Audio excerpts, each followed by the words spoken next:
Welcome back.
Russell Smith told me of a new spiritual practice that's Zoom oriented. He told me about it this morning. It's instead of mindfulness, it's mutefulness. So I'm going to mute everybody as we get ready to start. I'm glad everybody's here.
Okay, so welcome everybody.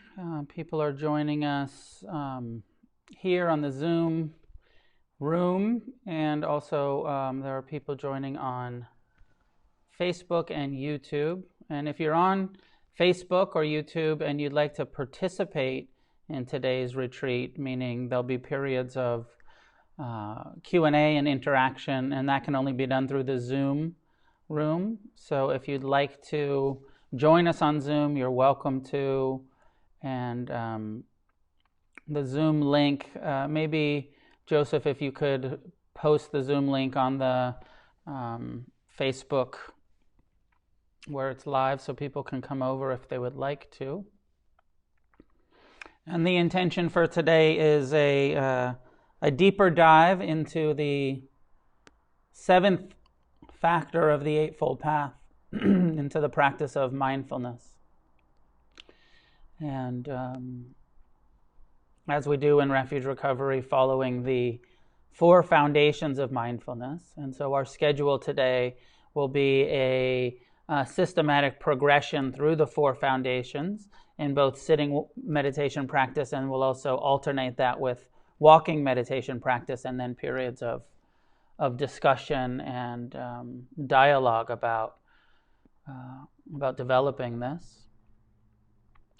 I want to say, as I'm sure everybody's pretty aware of, that the mindfulness instructions and the formal practice, a retreat opportunity like this, the formal sitting and formal walking, is training our minds and training our hearts in order to bring this quality of mindfulness into all of our activities. We're not doing it to get good at sitting still. It's not, the goal isn't to be a good meditator. The goal is to be able to be more and more mindful, present time, non-judgmental awareness in all of our life and all of our activities and all of our interactions in our whole life. I see some people on Facebook looking for the Zoom ID. Did that get posted yet? If you're on Facebook, it should be coming. Should be coming soon.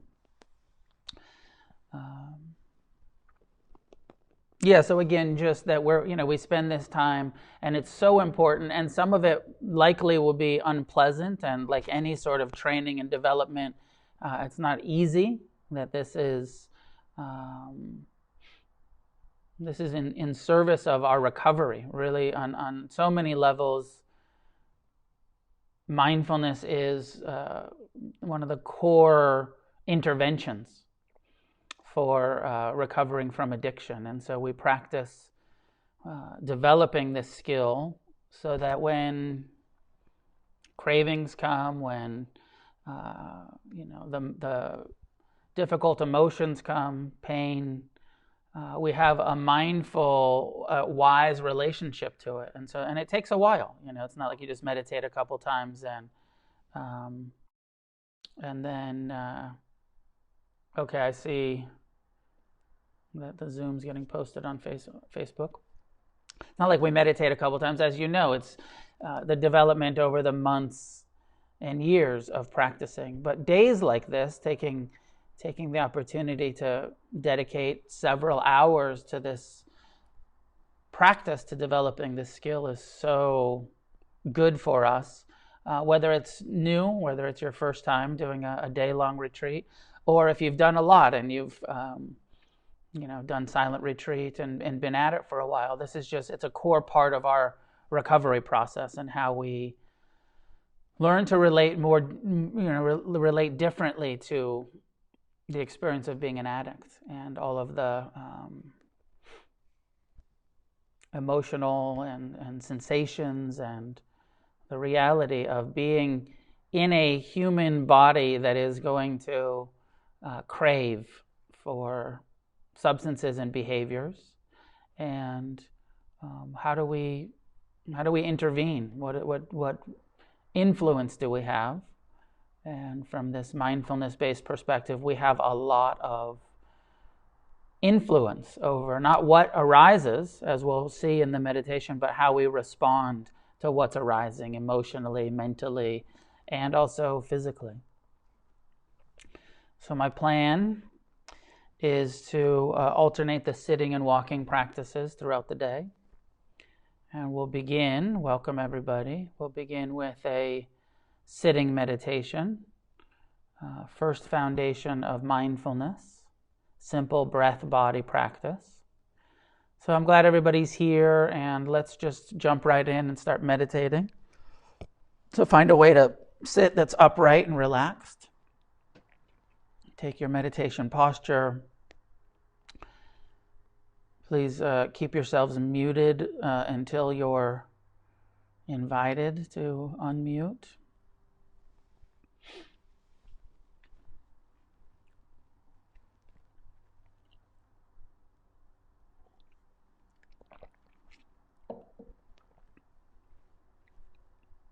And we'll start with 20-minute focus on the breath.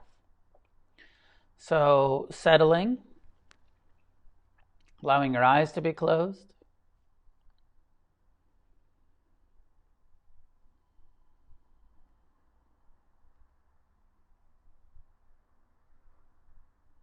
Relaxing any unnecessary tension in your body that you can relax.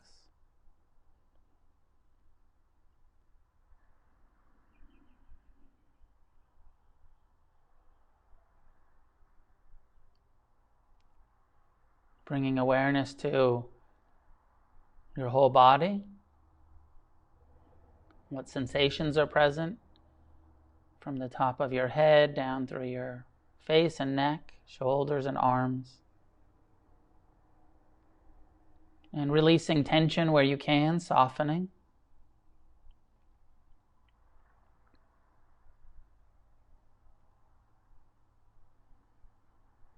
Feel your body against the chair, the cushion. Feel your feet. And then bringing awareness to your mind. What's your mood this morning?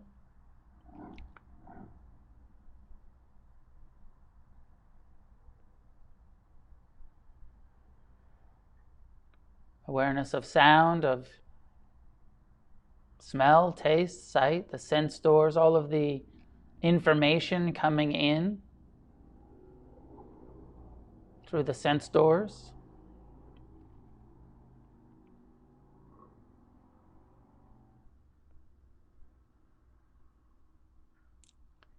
And then we choose as the initial practice in the first foundation to direct our mindfulness, our present time, non-judgmental, investigative awareness. We direct that attention to the breath, letting everything else recede to the background. Thoughts are still coming and going, sounds, other sensations, but we choose to place our attention on the sensation that the breath creates in the body.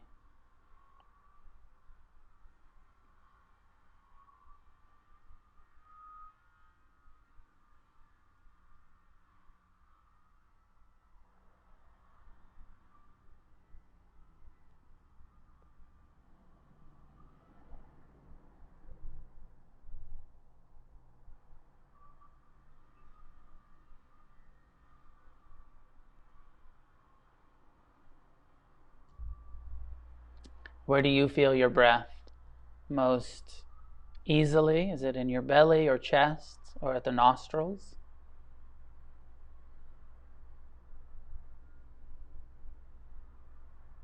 The rising and falling, the entering and exiting of air that causes sensation.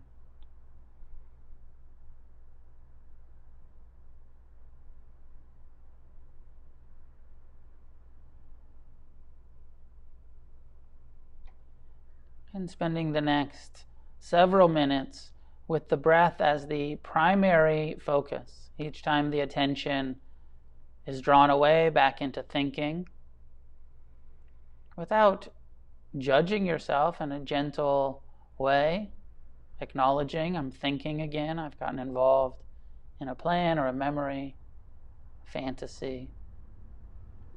Then disengage from that thought, come back to the breath. But the way that we return is quite important.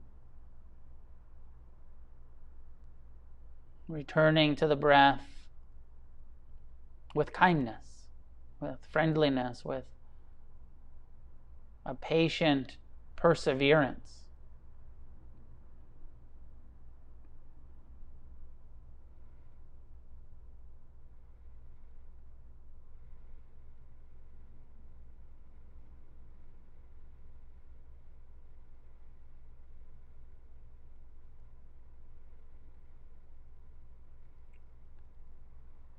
Some find it useful to note in and out with each breath, giving the mind a way to track it, to stay present with it.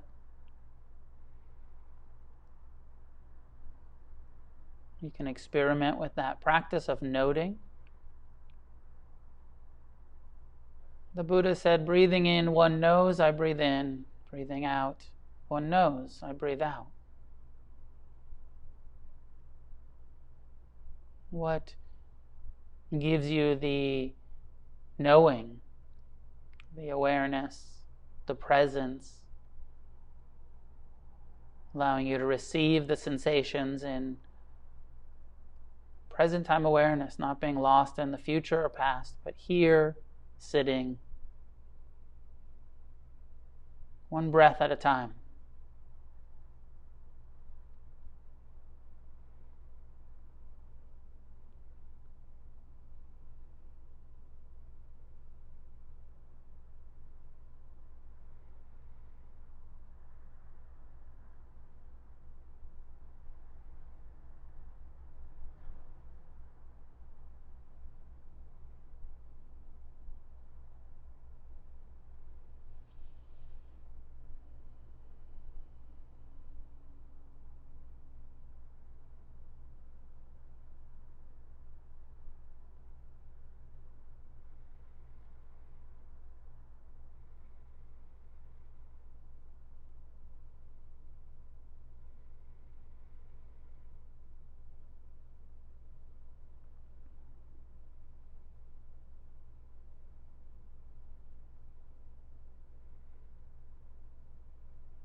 over and over, returning, reconnecting.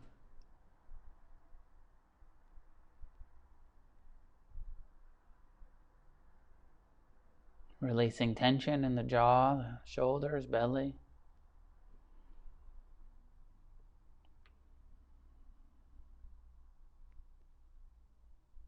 Coming back to the breath.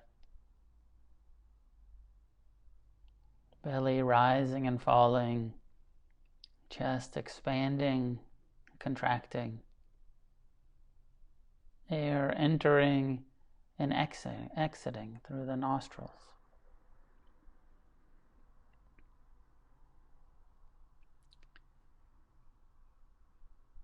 Disengaging from the thinking mind.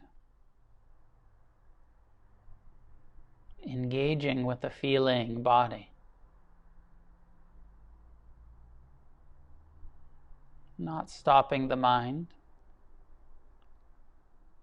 As you pay attention to your breath, thoughts can continue in the background.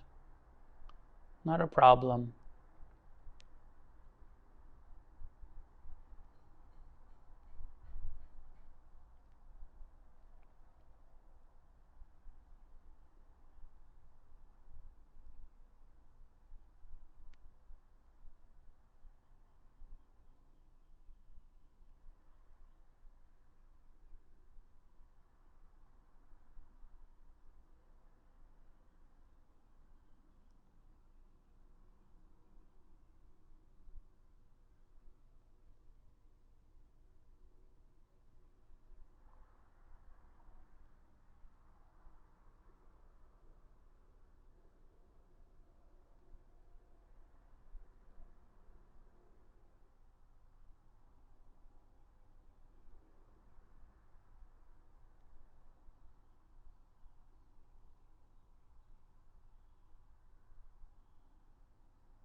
Enjoy the simplicity of just returning to the breath, connecting, sustaining.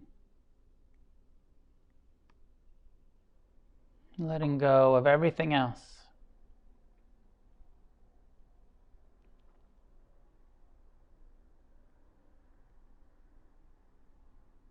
Let go of your past. Let go of your future. Let go of needing the present to be any different than it is. Just this breath.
And when you're ready, allowing your eyes to be open, bringing attention back to the environment that you're in.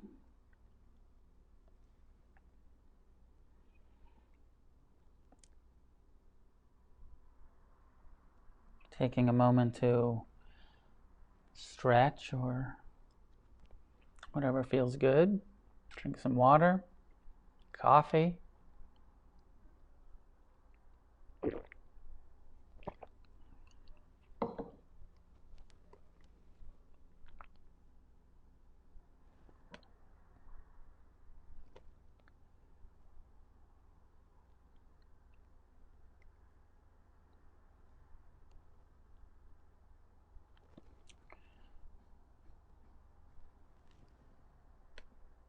So we'll do some walking meditation practice in a moment. As I said, we'll alternate the sitting and the walking throughout the day. A couple of suggestions for your practice today. If you can stay all day, please do. I know that there's some people that might be joining late or having to leave early. But if it's possible for you to really dedicate this time to the retreat, please do that. And to really consider it as a retreat, that you're on a retreat. So turning your phone off, unless you're watching this on your phone, then don't turn your phone off. But I guess you could put your phone on airplane if you're tuning in through a telephone, so that you don't get text messages or email alerts. Or that's one of the difficulties with this technology, is that it's so great we get to be together, but then all of your other stuff can come through, and all of a sudden you see this email, and if there's a way for you to not see the texts or the emails, and if you're watching on your computer, to really just turn your phone off for the day if that's possible for you, so that you can really dedicate the time to this practice.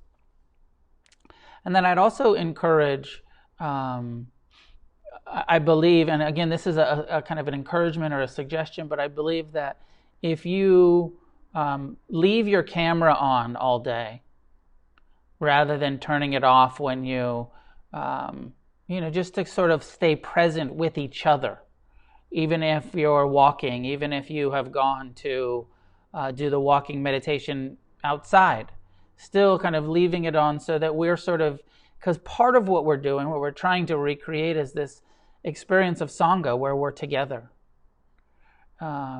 And so if you leave your camera on, we still know like you're here, you're with us, even if you have gone to the bathroom. It's okay. Don't take us with you to the bathroom, but you can leave your camera on. And if possible, put your device down somewhere so that it's not moving around. So if there's a way for you to place it on a table, and then that way we can kind of just be together, even though we're going to do a lot of eyes closed. Kind of pretend like you're in the room. Pretend like we're in the room together, and you don't get to just be like, oh, I'm going to disappear. Nope, I'm here, and I'm walking with you. And so I hope that makes sense. And again, it's a suggestion. You find your own way with it. So we begin in the sitting practice with this simple focus on the breath. And this, for our recovery, is so key. For me, it was the first meditation instruction. It was so radically transformative to find out that I could choose what I paid attention to. And that's part of what the breath awareness practice is teaching us. That before meditation, most of us are just like obeying our minds all of the time. And we have a thought, and you're just in it. And then we learn Buddhist mindfulness, and it says, oh, actually, that thought can be there, and you can redirect out of your head and come back to your breath. You can choose to disengage from the judgments, the fears, the cravings, and it doesn't get rid of them, but it reorients our attention back to the breath. Let that ship be in the background and come back into the body over and over. And this will prevent relapse. If you develop this skill, we all addicts, I think, at some point or another, the mind says, you know what, you should get loaded. You should drink, you should use, you should overeat, you should gamble, you should have sex in an inappropriate way, or whatever, like all of those natural cravings and addictive drives, obsessions, compulsions, they're going to come to us at some point. Without mindfulness, we often just believe them and even obey them. Mindfulness gives us this ability to start to see that's just a thought, and I know how to come back to my breath. I know how to disengage from that thought, that feeling, no matter how intense it is, and just breathe. And just one breath at a time, I'm not going to obey that thought. One breath at a time, I'm just going to return over and over. So this is such a core, foundational, meditative intervention, right? This is not just about like I'm getting super spiritual and going to be mindful. This is a tool that can save our lives, right? This is a necessary skill to develop. Without mindfulness, most people will just obey their mind at some point or another. With mindfulness, we are learning to disobey our minds and our cravings and our addictive patterns by choosing to place attention in the breath, in the body. So I know you know that. I know that you're doing that. You're developing it just as a reminder. So then the second core practice for a retreat experience like this is bringing the same kind of narrow mindfulness, right? There's expansive mindfulness, and we'll expand to the whole 4 foundations. And then there's the narrow focus on the breath, and bringing that kind of narrow focus into walking meditation, where we simply walk back and forth in our environment. And you can do this just in the room you're in, whether you're in your living room or bedroom, or you could also, if it's easy for you to walk outside and do walking meditation outside, you can do that too. It's fine to leave the room. And we simply, rather than placing the attention on our breath, place the attention in the footstep. Right foot, left foot, right foot, left foot. And so there's an embodied eyes open, right? We add this whole more kind of engaged movement, and also we add seeing. With our meditating, we're sitting with our eyes closed. There's, of course, even with the eyes closed, there's some images that come, but opening your eyes, now you're aware of your stuff and whether or not your room is clean, or you're walking outside, and there's what could be called distractions. Ultimately, in full mindfulness, there's no such thing as a distraction, because we're training to be present with what is. And if it's here, it's not distracting you from what is, it's just part of what is. But in the narrow, this kind of concentration building type of mindfulness, when we're choosing to pay attention to something, we can be distracted because we have a focus on the breath, focus on the footsteps. And so then we have to return over and over, keep coming back to the chosen object. So we're shifting from choosing the breath as the object to choosing the sensations that the footstep creates. Right, left, as you're taking one step at a time, and finding that pace where you can slow down a little bit, especially if you're in a small space and you're only going to take like 5 steps and then turn around, and then another 5 steps and turn around. In the Buddhist monasteries, in front of the place where they live and they meditate, these little huts in the Theravadan tradition, they build a walking path, and it's their walking meditation path. And they're usually about 30 feet. So you have to be in a pretty big room to actually walk that full 30 feet. But then they turn around, they walk back. So it doesn't actually matter how far. It's the act of mindful movement. And this totally, correlates with it's the development of the four foundations of mindfulness. It's what the Buddha taught, the refrain in the teachings, where he says, bring this present time awareness to the body, whether sitting, standing, walking, or laying down. And then he gives a couple simple meditation instructions where he says, walking, know that you're walking. So even just bringing that in, how do you know what sensations, what is the experience that you receive that you know that you're walking? And how often in our lives are we walking somewhere, but we're so lost in our heads, thinking about the future or in some argument from the past, that we're not really feeling the body moving. It's just on autopilot. So this is sort of trying to mindfully remove the autopilot, go into manual mode, and intentionally, volitionally, mindfully take each footstep. Left, right. So let me see. You'll have to find your own way with this in the space you're in. I do have the luxury of being in my meditation center, so I have a lot of space.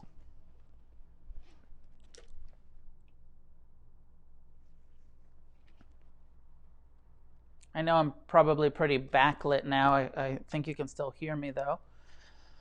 So as you're ready, find a way to come to standing in the space that you're in, if it's possible. And just a couple of minutes of standing meditation. Or I'll turn on some lights, that might help. Be right back.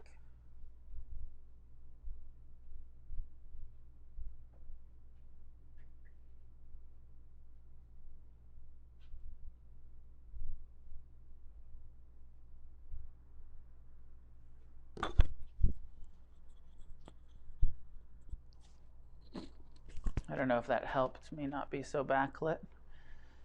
But so just present time awareness of standing. What do you feel? Where do you feel the sensations?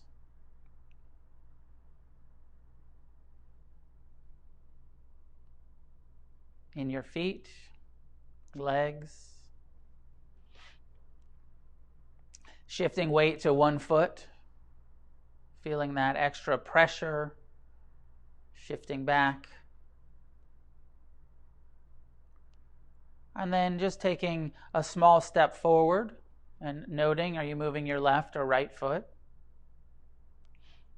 And then another step, right or left. And then I'm going to take off the mic and I hope it's clear. Just mindfully walking back and forth for the next 20 minutes or so. Keeping the focus on the feet. And if you want to use the labeling, label left with your left foot, right with your right foot. And just doing this back and forth in the space that you're in. Or you have 20 minutes. If you have a yard or somewhere that's easy for you to go walk, you can go walk outside for 20 minutes and then come back. We'll start the next sitting meditation at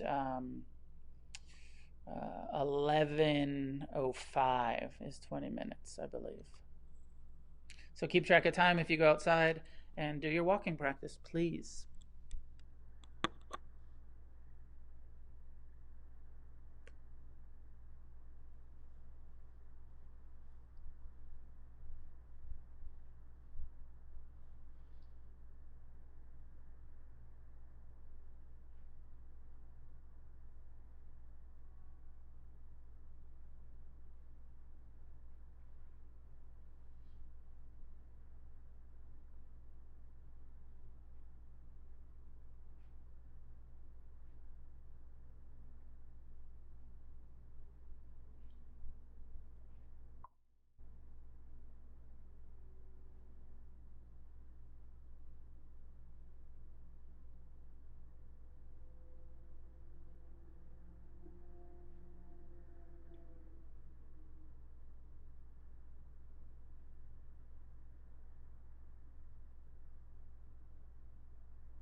Welcome back. If you're still walking as you're ready, find a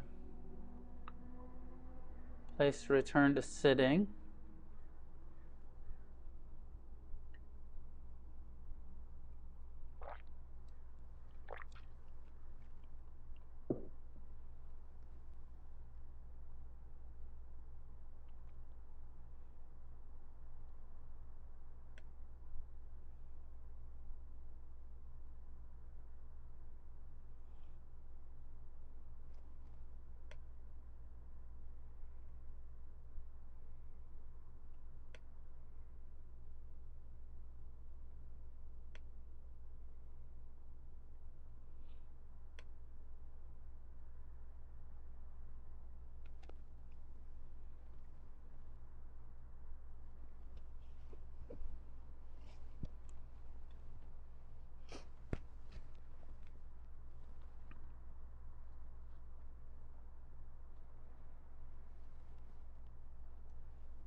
We'll do one more period of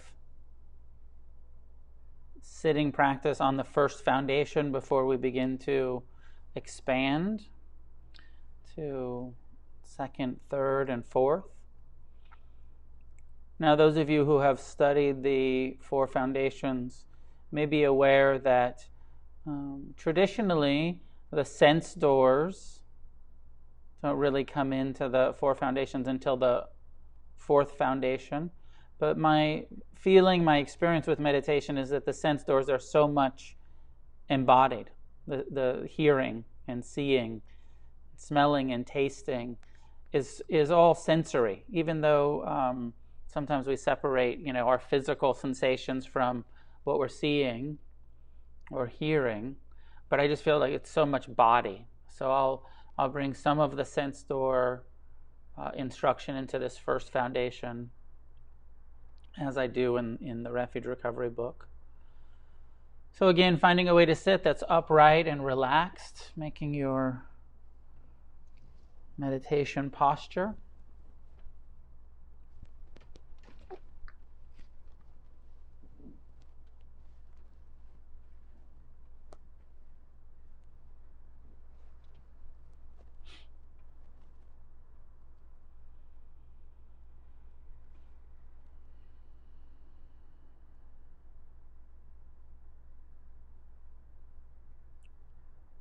As you're ready, allowing your eyes to be closed and settling back into the sitting meditation practice. As we continue to direct our attention, present time, non-judgmental, investigative, and responsive awareness. Responding to what we experience moment to moment.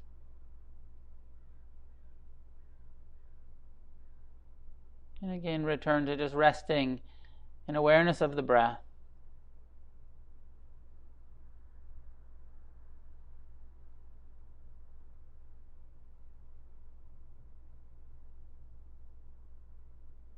Rising and falling of the belly, expanding and contracting of the chest. Sensations of air entering and exiting the nostrils.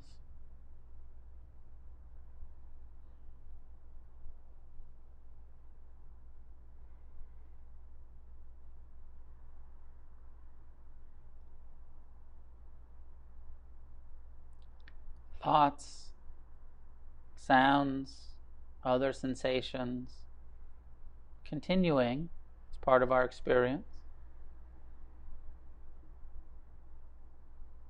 As we learn to choose what we pay attention to, and as we disengage from the thinking mind, returning to the feeling body over and over, breaking our addiction to thinking, this compulsive behavior of being lost and identified with the mind's opinions and views, attitudes. Disengaging from the mind chatter as we direct our attention to the body. Sitting, breathing, feeling body.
Remember to soften tension where you feel it, face or jaw, shoulders, belly. And to bring an attitude of friendliness to the practice of mindfulness, kind awareness, receiving the sensations that the breath creates. An attitude of friendliness towards the mind, no matter how many times it wanders off into future and past.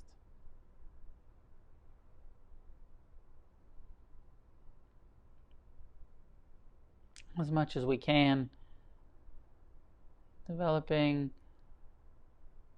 friendliness and kindness as we train the mind, train the heart to be present,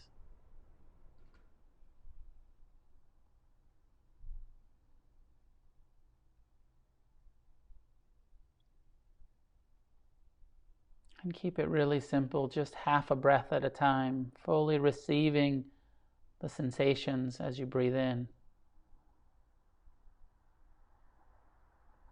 Fully receiving the sensations as you breathe out.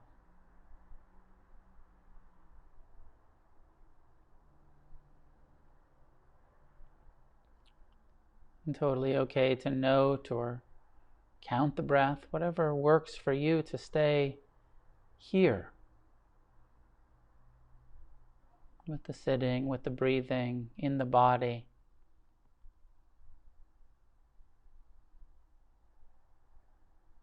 Not off in some fantasy, but present for yourself in this moment.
Begin to become more inclusive, slowly expanding from the narrow focus on the breath to this investigative awareness, using your mind to think about, to reflect, to investigate. What else are you feeling in your body right now?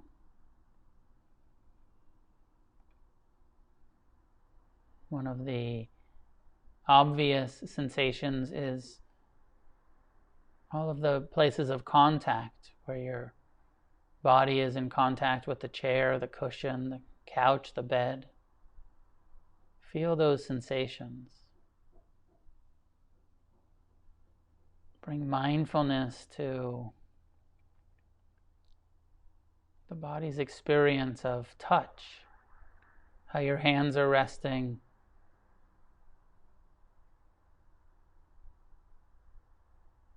on your knees or on your lap.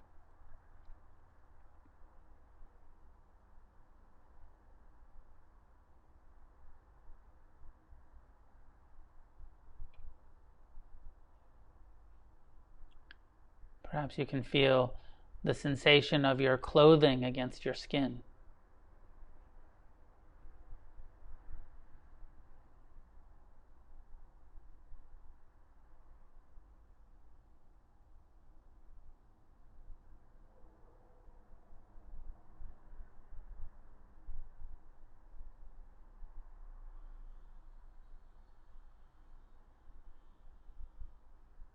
The Buddha invites us to investigate the 4 elements in the body.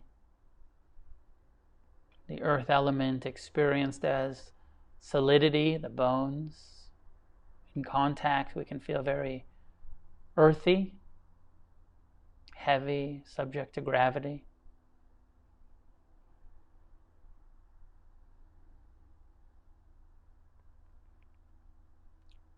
With each breath, we can experience the air element. This breathing, porous, oxygenated body.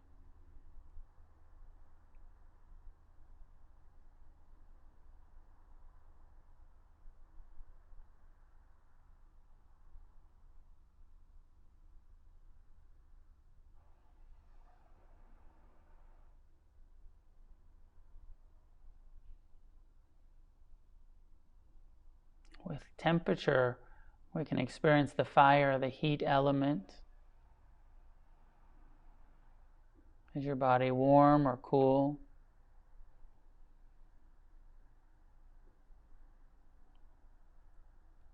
Sensation of temperature on the skin, and the awareness that internally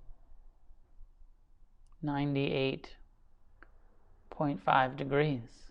Quite warm, this body. Warm-blooded animal.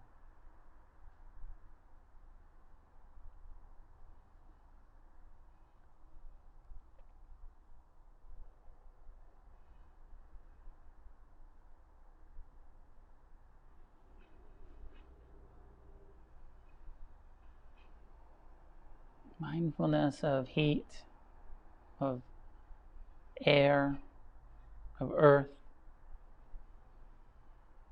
and of water. This body that's made up of the 4 elements, that's almost 80% fluid.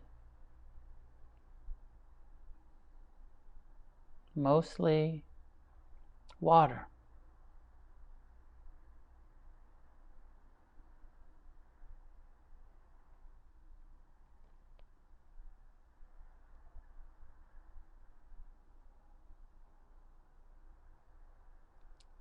Feel the saliva in your mouth.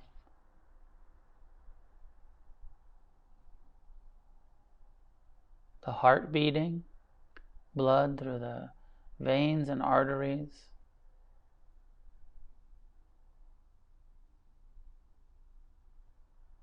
This water body.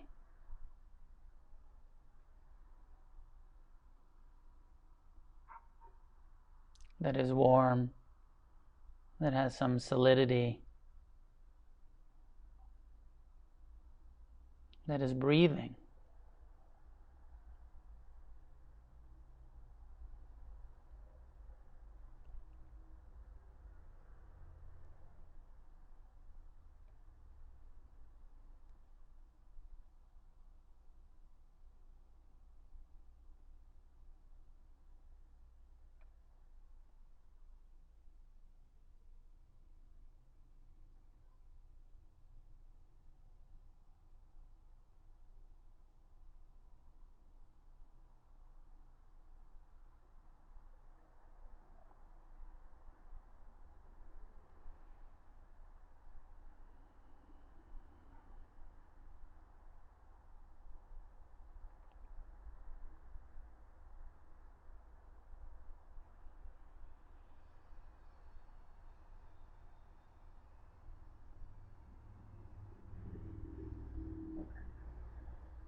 The next part of the first foundation is, rather than just experiencing this body as one big mass, starting to investigate the factors of the body, the parts. Bring mindfulness to your skin. This form that is covered head to toe in skin.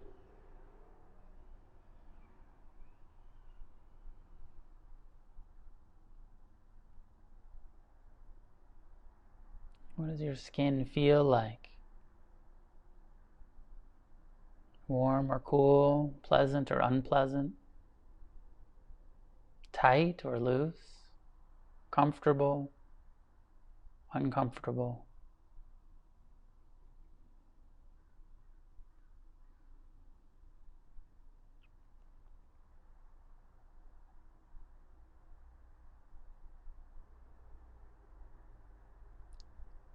And go deeper. What's beneath the skin?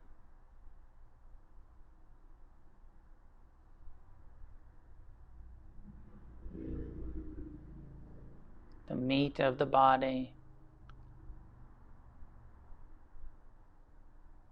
muscles and fat tissues,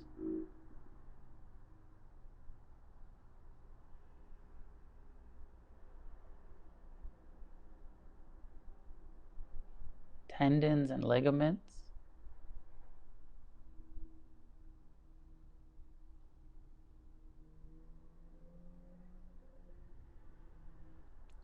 the four elements in the form of blood, muscle, ligament, joints, and bones.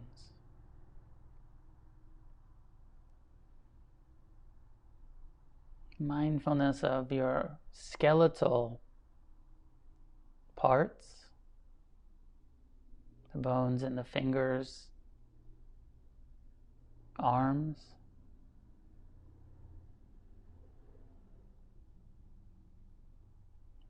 vertebrae, skull, ribs,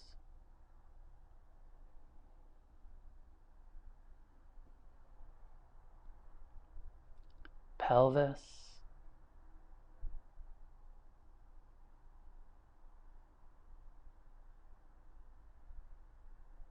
down into your legs and knees and feet.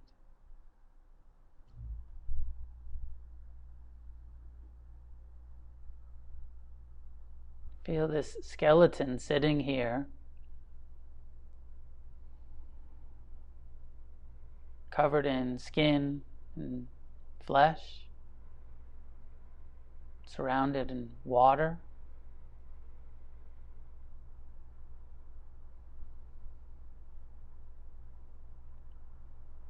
And all of the organs, the lungs, breathing each breath, heart beating.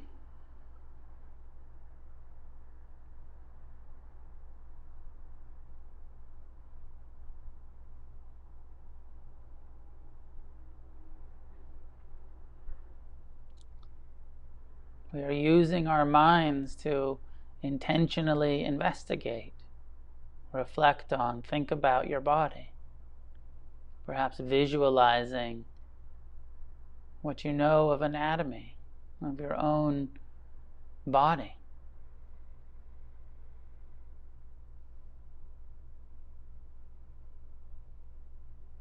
This is mindful reflection, investigation.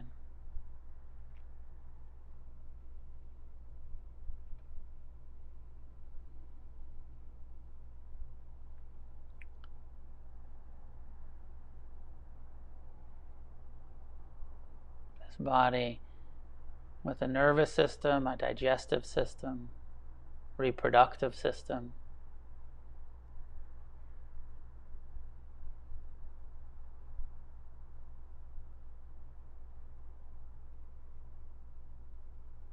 Mindfulness of the body from head to toe. both internal and external.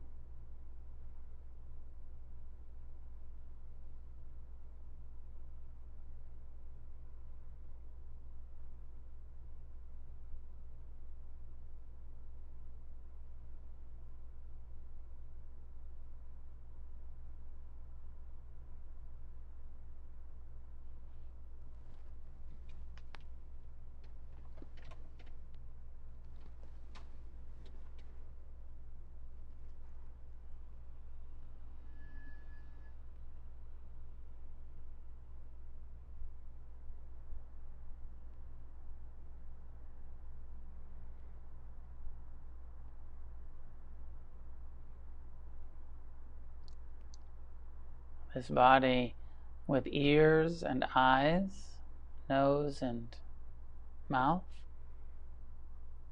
Mindfulness of your ears receiving sound.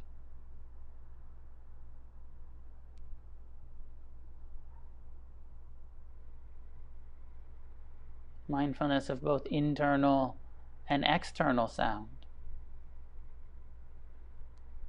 What do you hear in the room? What do you hear internally inside your own body?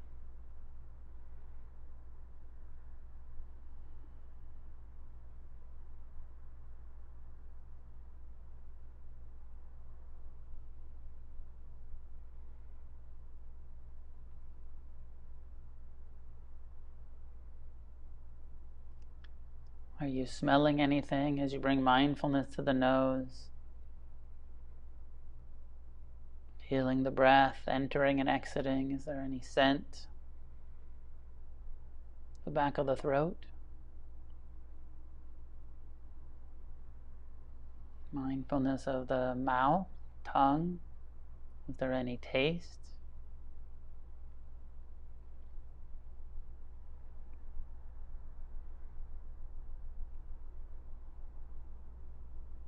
Mindfulness of the eyes gently closed. But what do you see behind the closed eyelids? Is there color, shape, light, patterns, images, consciousness projected onto a screen? What's it feel like? What's your experience of seeing with the eyes closed?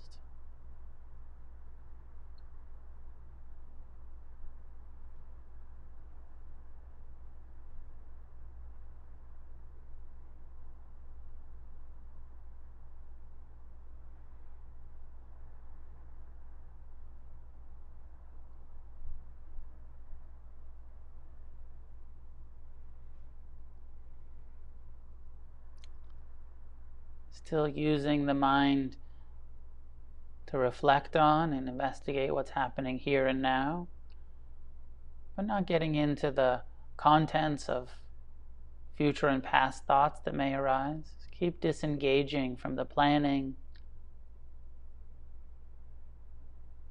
Keep coming back to the body here and now.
the last part of the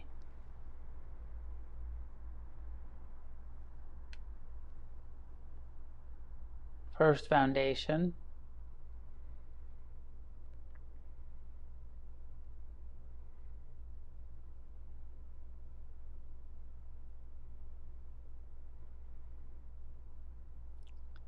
This body, the 4 elements, the 32 parts, the 6 sense doors, where everything is impermanent, subject to change, arising and passing.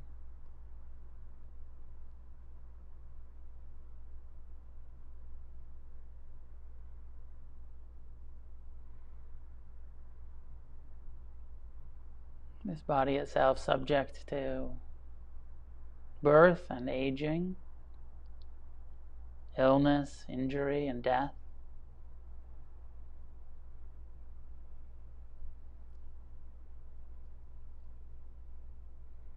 We reflect on the impermanence of the body itself. This body that will one day be a corpse, decaying, the 4 elements returning to the 4 elements of the earth, air,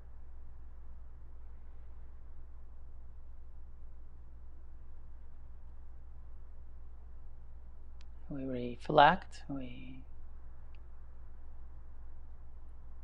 remember that although we're fully alive in this moment, breathing, feeling, that this life is an impermanent life, that this body is subject to death, decay.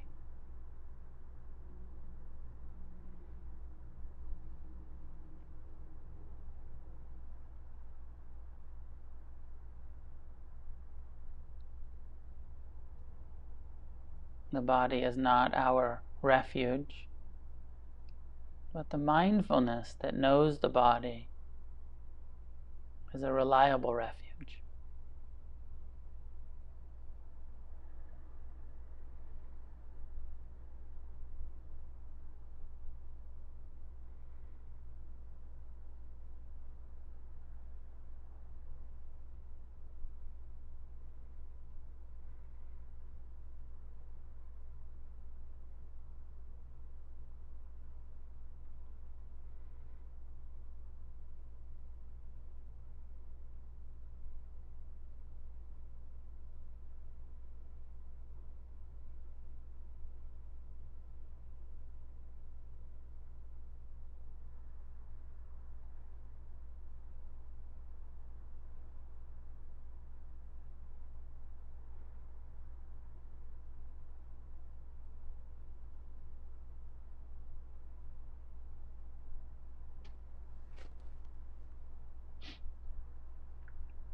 Mindfulness of the whole body with the body.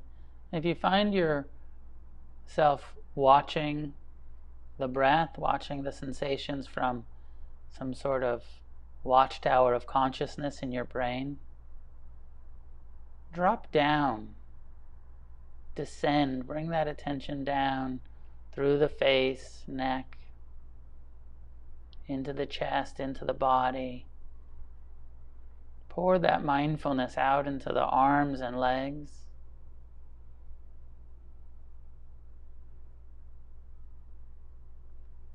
Embodied awareness of the body with the body.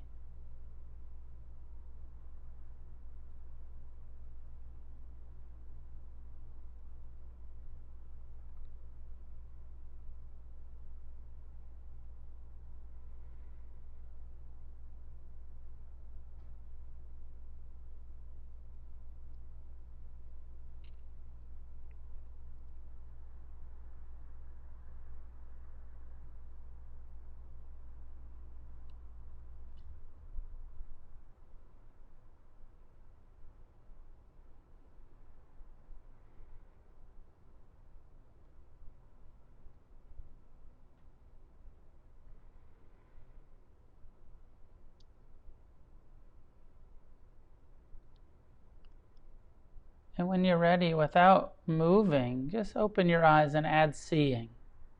Hold the posture, but add mindfulness of receiving sight.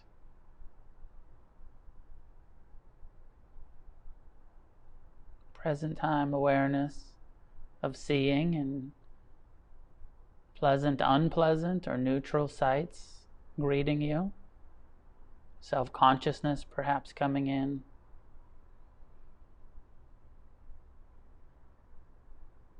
When you're ready, moving, but move, stretch mindfully. Kind of acknowledge the intention to shrug your shoulders or lift your hands, and then do it mindfully so that it's a part of our intention to bring a more continuity, more seamless mindfulness.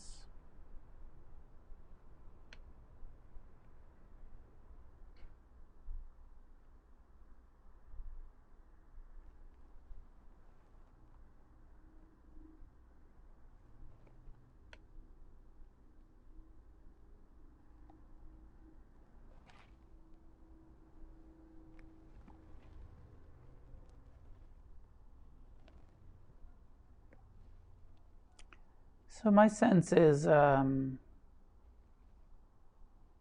one more walking practice, and I really want to give the experience of the sitting and walking and sitting and walking. This is really the retreat schedule that we do.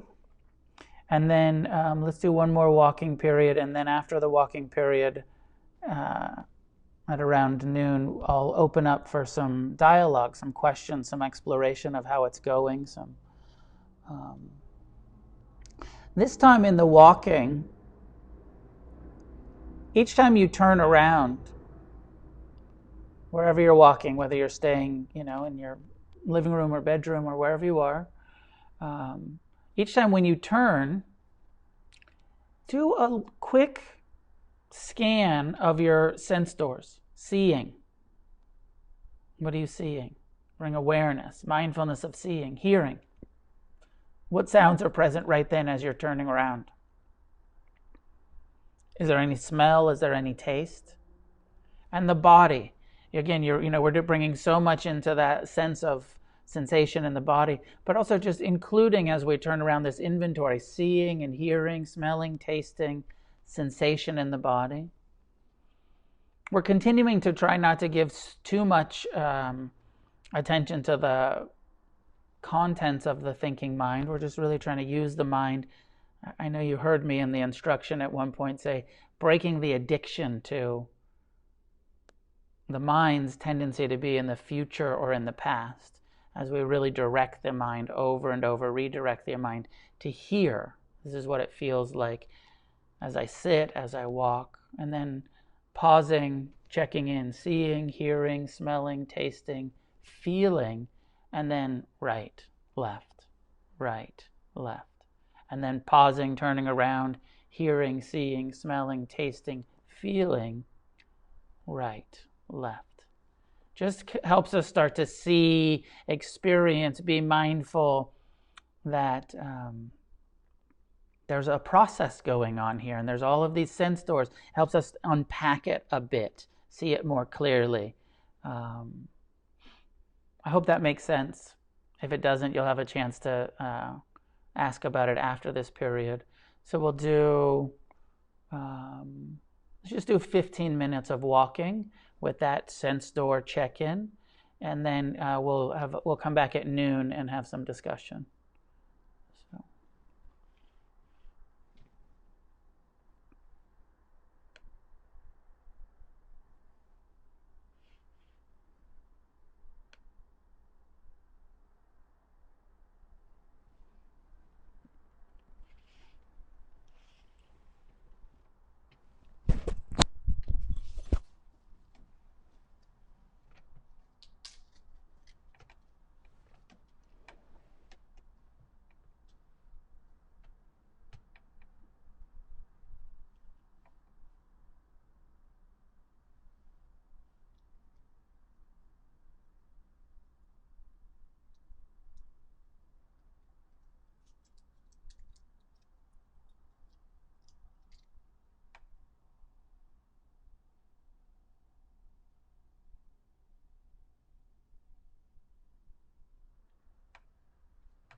So returning, if you're still walking and you can hear me, coming back.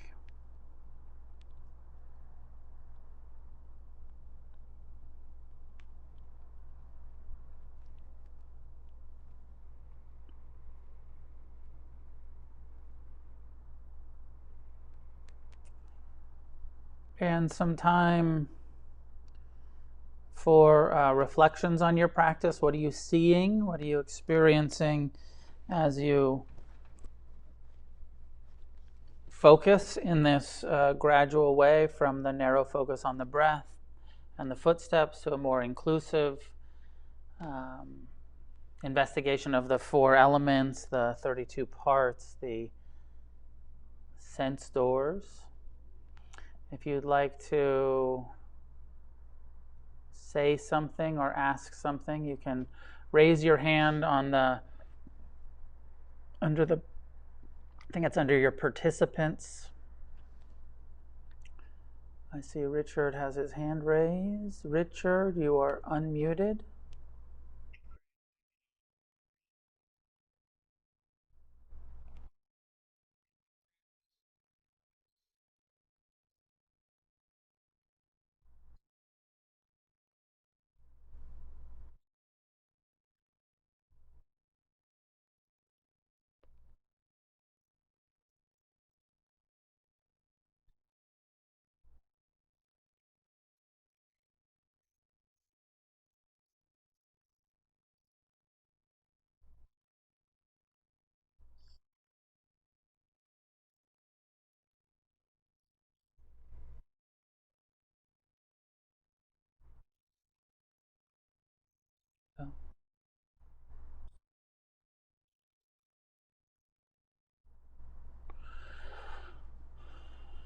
Yeah, I mean, it makes some sense, right? When we start reflecting on impermanence and death and decay, and to just be kind of like, what's the point?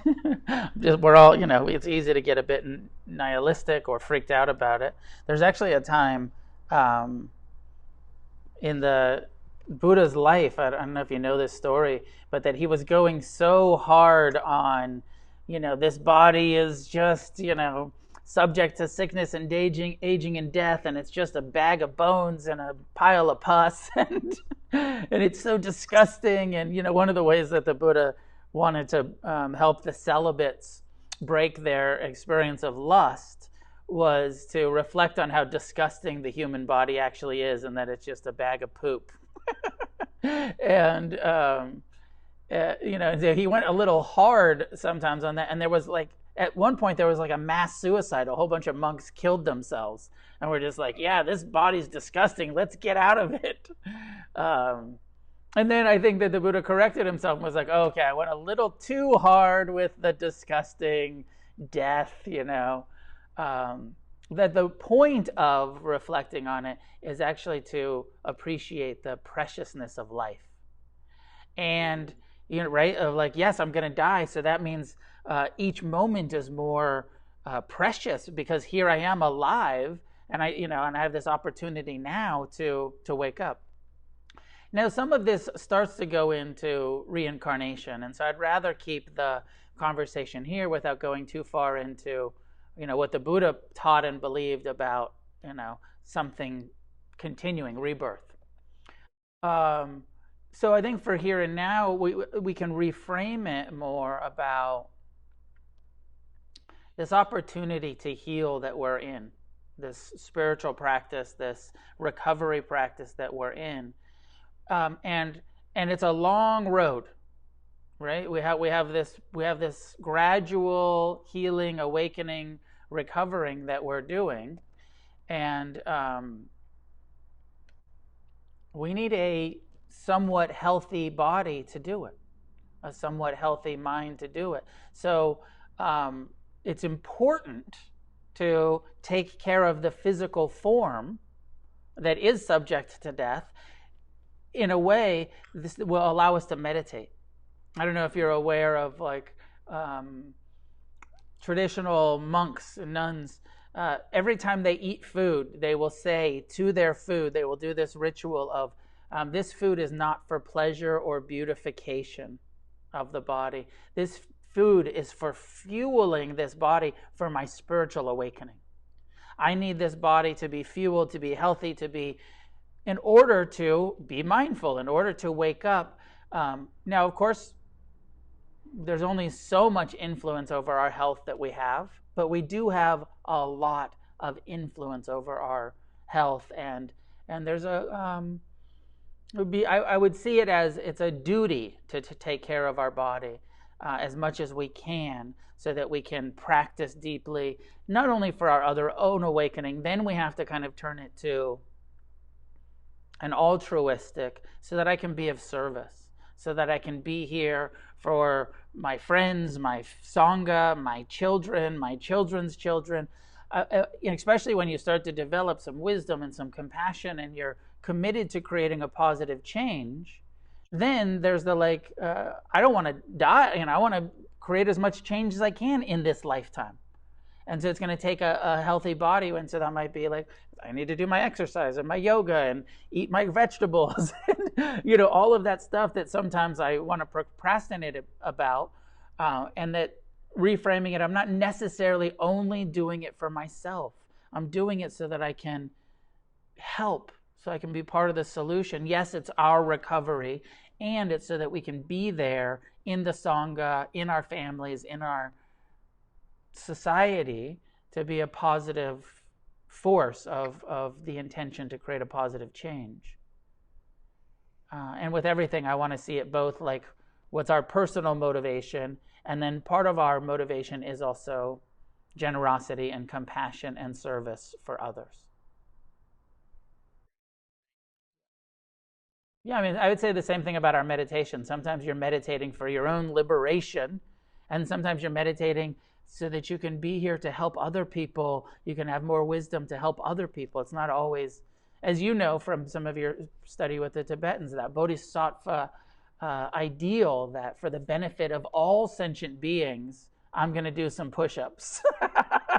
For the benefit of all sentient beings, I'm going to eat this salad. For the benefit of all sentient beings, right? It's not just for my six-pack abs. It's, so that I can be healthy and be here.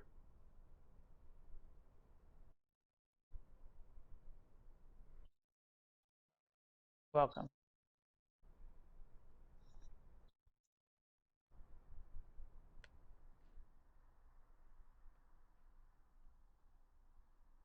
Demi,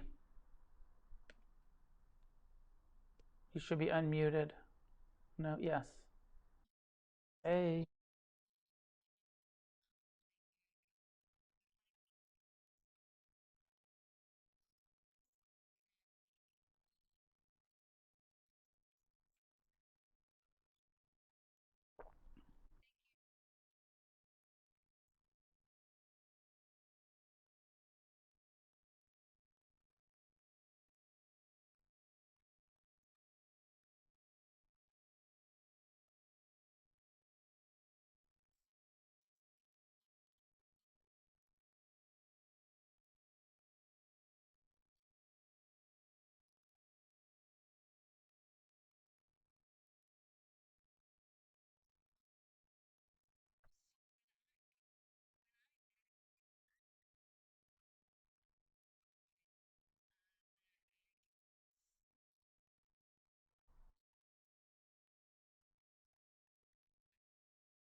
Um, no, it just sounds like you're meditating, Demi, and that sounds like a kind of description of meditation. I'm doing this, and then my mind goes over here, and then it goes over there, and then I come back to this, and then I try to soften, and then it's just what's happening for all of us on some level or another.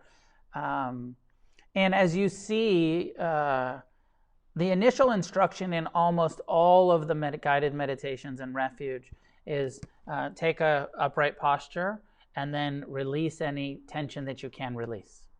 Soften into that upright posture. It's given all of the time, and then sometimes also soften your belly, right? Because so often our stuff, trauma, we can, for lack of a better word, we can call it trauma, is held physically in tight jaw, tight shoulders, hard belly. Somewhere physically we hold our pain. And so part of the meditation practice is releasing into it to allow it to arise and pass and not hold it tight. One of the things that maybe will work, and I think it's in some of the instructions, is softening with the breath. Rather than either I'm paying attention to the breath or I'm relaxing, use the breath as you're relaxing. So there's a soft belly instruction given in a couple of the places. Whereas breathing in, feel the breath. Breathing out, soften your belly. So you're still paying attention to the breath, but you're simultaneously releasing tension as you exhale, right? Because inhale, there's a little tension necessary for the inhale. Exhale, you can release all of the tension. So experiment with that rather than I'm either here or there. I'm releasing tension, that held tension, as I exhale. And then I'm bringing attention back to the inhale.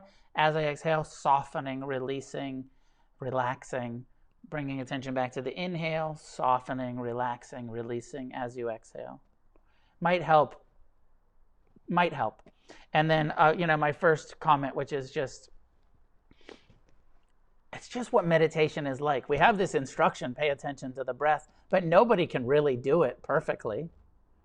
We're all getting lost in thought and going off into scratching the itch and then returning, and then returning, and then returning. And after years of doing it, you can have, rather than only being, in the beginning, how often are you actually present with your breath? 10% of the time in the beginning, and then it increases, and then you're 20% of the time here, and 30 and 40, and you'll get to the place where you're like 70% of the time you're here. And, and only, 10, 20, 30% of the times you get lost and then have to return. And that will happen gradually over the years of your practice.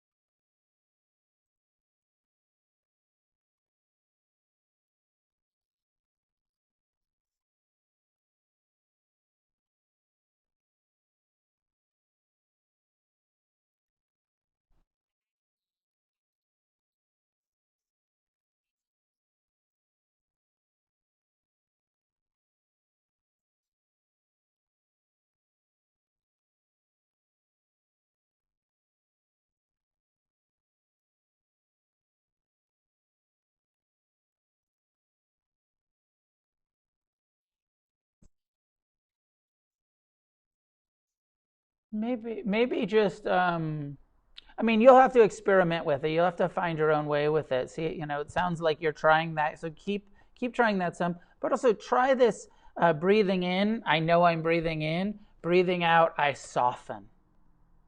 I relax. Breathing in, I know I'm breathing in. Breathing out, I soften. I release that held tightness in my jaw, my shoulders, my belly, wherever you identify it, softening into it. And, try that for a little while, see how that goes. You're welcome.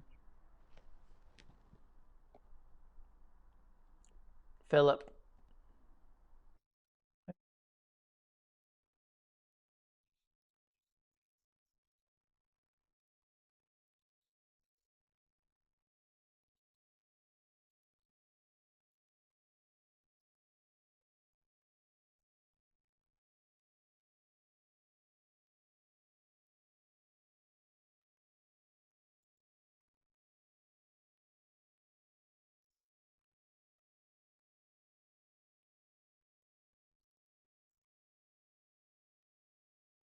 It can be. There are some, I've heard meditation instructions given, and I've probably given them myself, of coordinating breathing in, right, breathing out, left. It could be. It's not the instruction I gave. It's not, I don't see the Buddha giving that instruction. He's just saying, now rather than shifting here to the breath, shift to the feet. Let that be the focus. Let the breath take the background like we do with the thoughts. The body breathes all by itself. You don't need to always be coming back to the breath. And there's something useful about breaking, there's a danger for us in long-term meditation of getting too attached to the breath. So part of the instruction is, the breath is just one of the many things that's going on here. Since it's the first instruction, often people think, that's what I'm always supposed to be doing. No matter how many times it says, let go of the breath now and just be with your footsteps. Be with your... No, it's totally good. Let go of it for that. Welcome. Any other thoughts, other people that were doing the walking meditation for the first time? Even if you don't have a question, I'm happy to just hear your experience. What did you learn from it? What did you see about your present time experience by walking mindfully?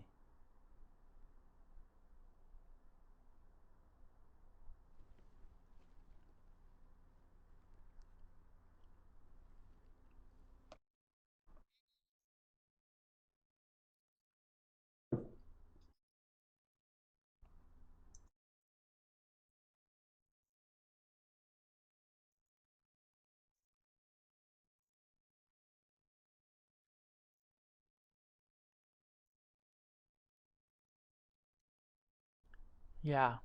Or if you also, I've experienced that, or if you try to walk too slowly, trying to really get the extra slow zombie walk going, and then you lose balance.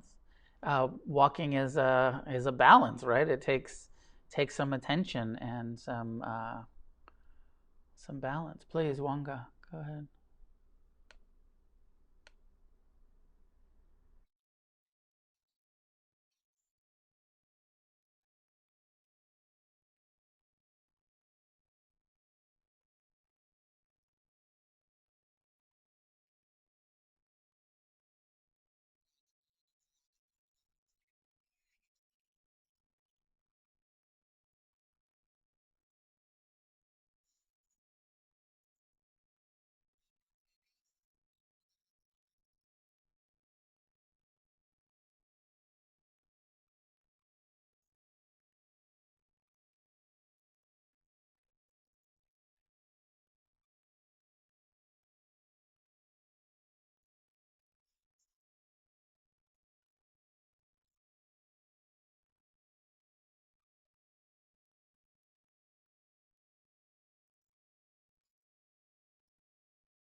Did you notice if when you were looking forward to looking at things, did you was your attention drawn to things that were pleasant to look at or unpleasant to look at? Do you have any sense of that?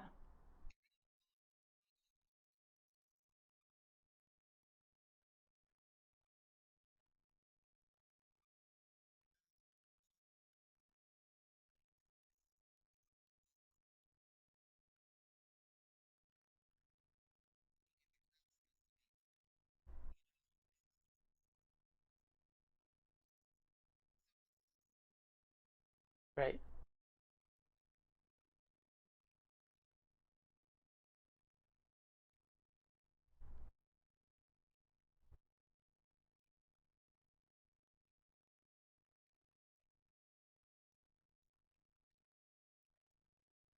Yeah. And the reason I ask is and we'll do this a little bit after lunch, um, because the next level is bringing in the second foundation of mindfulness into that investigation of what am I seeing, and is it pleasant, unpleasant, or neutral? And as you get to choose what you're seeing, how am I drawn towards keep getting drawn towards that unpleasant thing, or I keep looking at what's most pleasant and avoiding. We can learn a lot about our relationship to pleasant and unpleasant and neutral by how we, where we look, or what sounds we attach to, pleasant sounds, unpleasant sounds. Same with sensation. So a big part of the transformation, this morning's practice is sort of foundational. The more we do this tedious right, left, in, out, the more present we become. And then we open to the second foundation and have more and more insights into our relationship to pleasure and pain.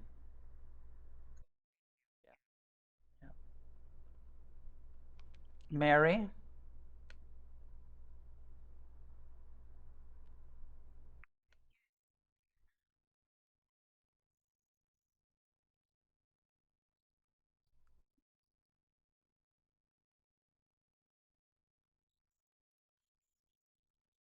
Yeah, yeah,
yeah,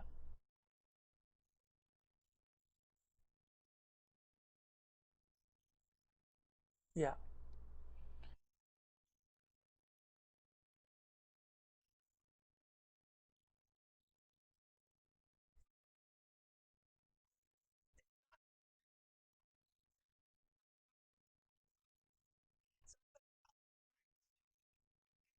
absolutely. Absolutely. So, a couple things. One of the useful parts of just walking back and forth is exactly what you experience, which is you're going to get bored and you're going to lose interest in the experience and what you're seeing. And it's much more difficult, which will give you more internal ability to see your impatience and your craving for this to be more pleasant and all of that, which we need, right? We have to increase that ability to be bored and to be uncomfortable and to be not having fun all of the time. So in the walking outside, it's more challenging. You can, of course, we try to bring the mindfulness to the footsteps, try to stay out of the future and past as you're walking around your neighborhood or you're out on your hike.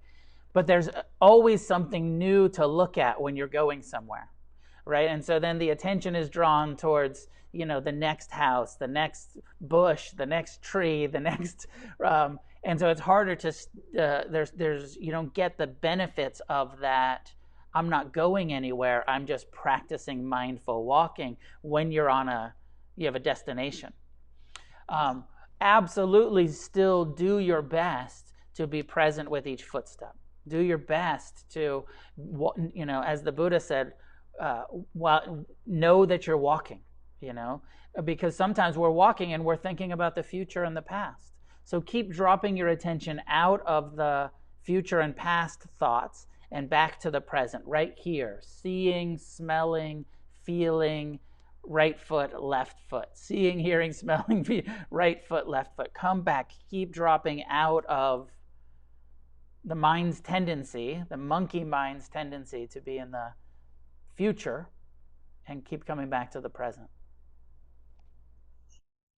Welcome. Linda Lee.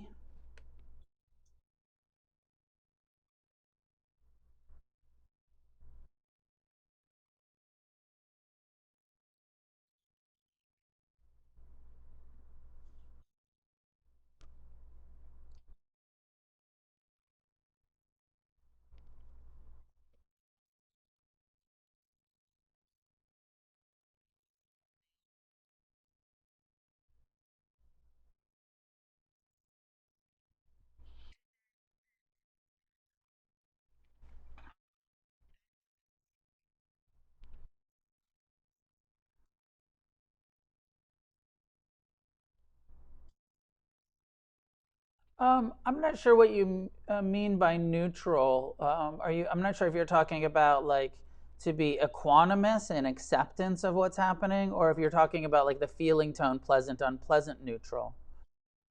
But okay, so but the feeling tone is not something that we do. You're not being neutral. You're just perceiving, like right now in your body. Um, where is there pleasant sensations? You don't have, for all of you listening, like just right now, can you identify anything pleasant physically right now? Maybe where your hands are resting, or clothing, or something pleasant.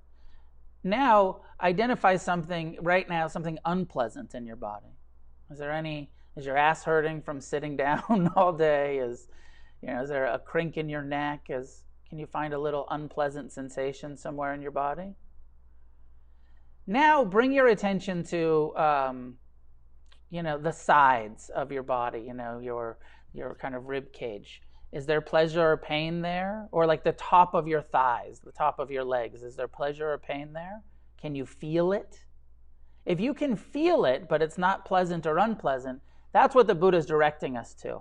All of the things that we feel that are neutral. I feel my body, but it's neither pleasant nor unpleasant. I'm not in pain, I'm not in pleasure. It's just sensation. Like the footsteps. We're jumping ahead because this is where I'm going to go after the second foundation. But what is being said here is that you're not being neutral about it. You're just acknowledging. Non-judgmental means not saying good or bad. It's saying, I perceive this sight, sound, smell, taste, footstep, breath. I perceive it as being pleasant, unpleasant, or neutral. I feel it, but it's neither pleasant nor unpleasant. That's what we call neutral. So I feel like there's a different question here about the apathy that I'd like to dig into a little bit more. That's not really about the feeling tone. It's about our relationship of acceptance.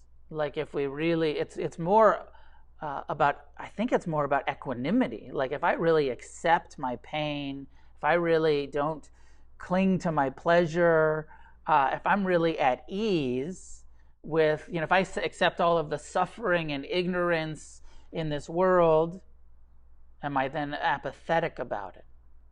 Am I then ineffective? If I have so much compassion. But even the word compassion has passion in it, right? It's not caring apathetically.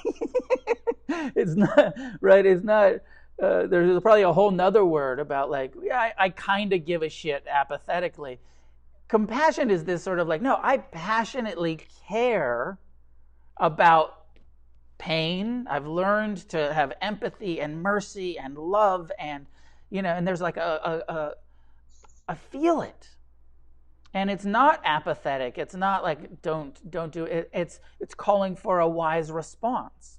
I want to be of service. I want to, end the internal suffering. I want to be part of a positive change on this planet. I want to be of service to the newly recovering addicts that are really in it. And I want to, out of compassion, I want to help. So compassion is actually a very energizing, when we're really in that place, it's actually a very energizing. Now, there is an equanimous response that understands our limitations. We can care deeply, and we still can't control others. Right? We can care so deeply, and we still can't make anybody act right, behave, and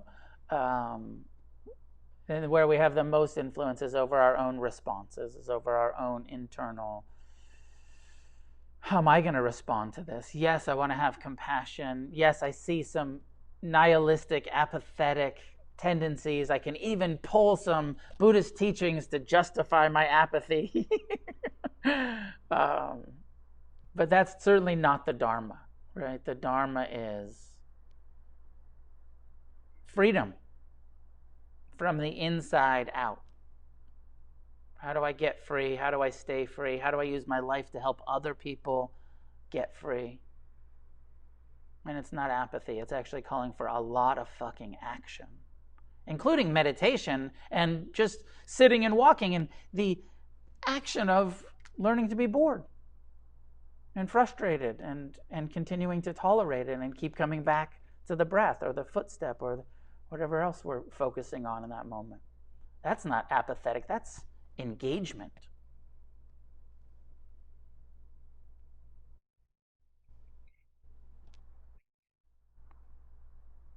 You can jump in, Heather.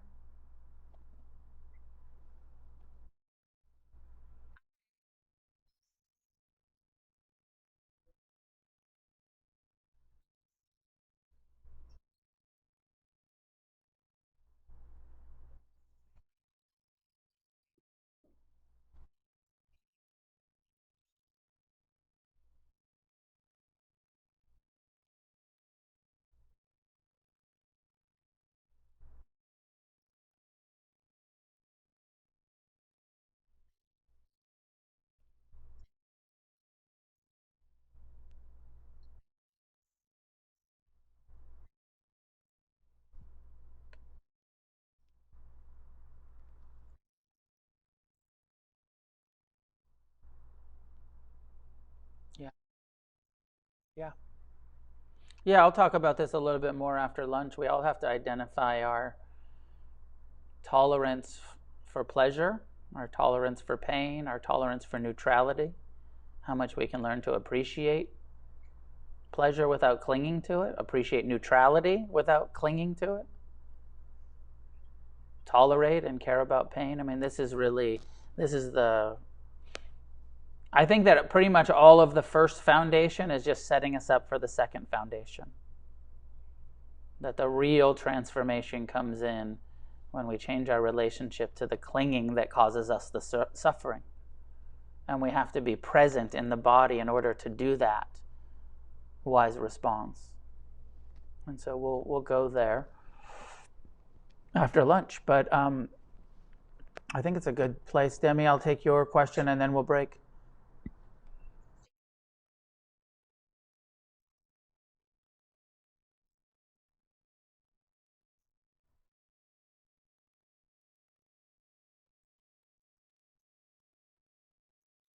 I'm gonna try. I'll take a crack at it.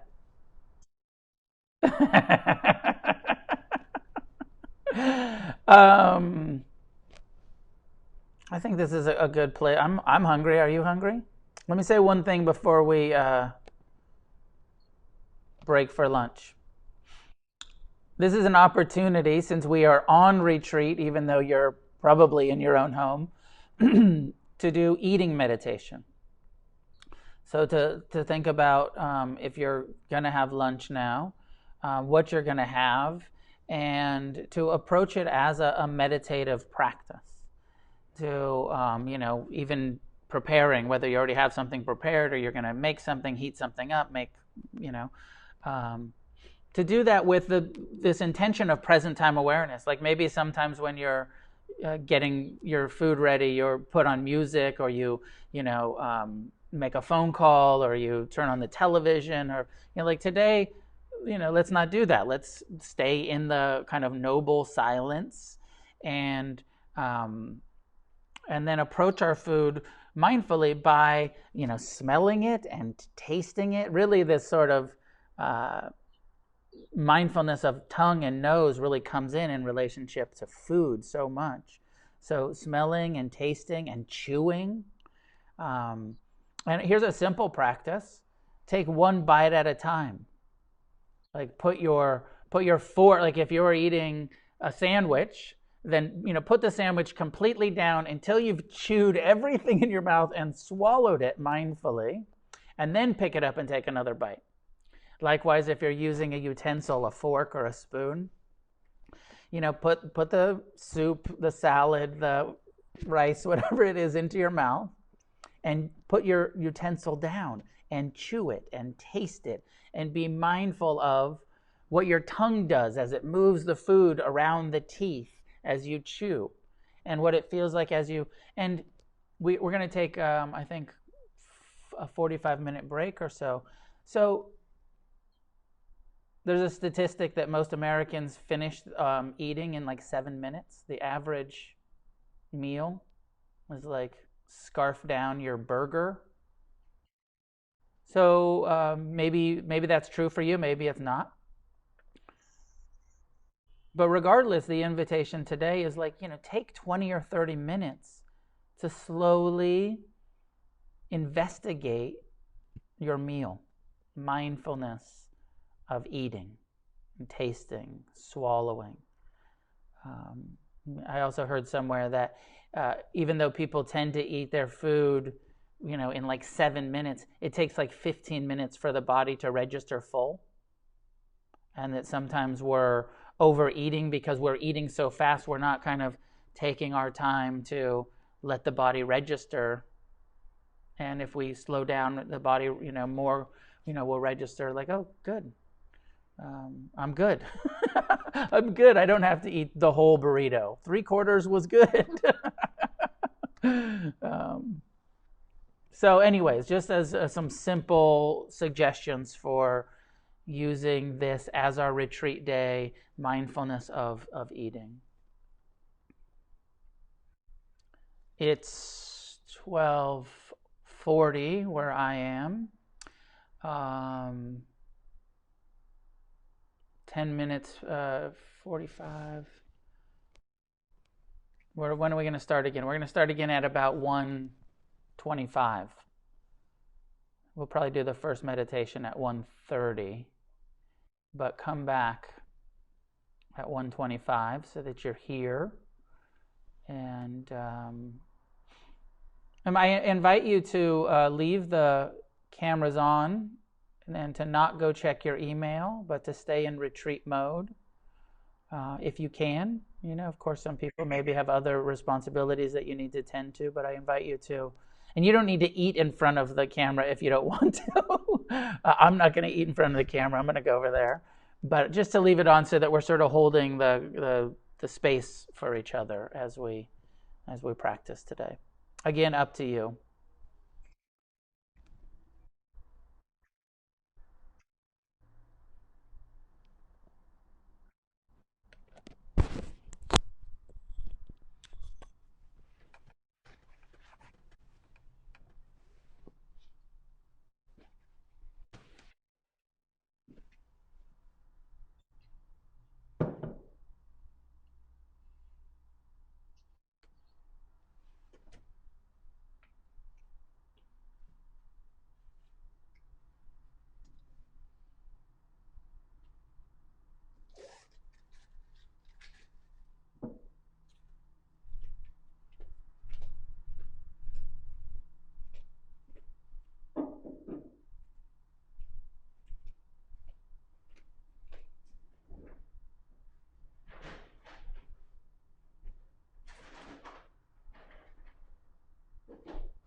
food at the house. I might make that steak tonight.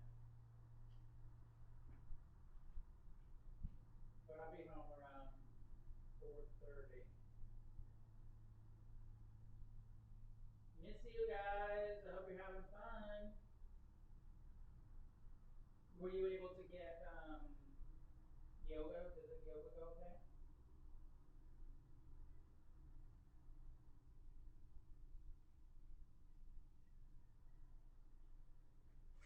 It goes off pretty easily. What were you cooking, Hayes? Cooking eggs? Were you burning them? Maybe a little bit. All right. Okay.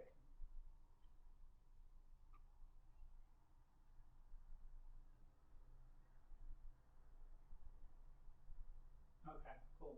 We'll have so much fun. All right. I'll talk to you later. Bye. Love you. Bye.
seeing if you guys are open, actually.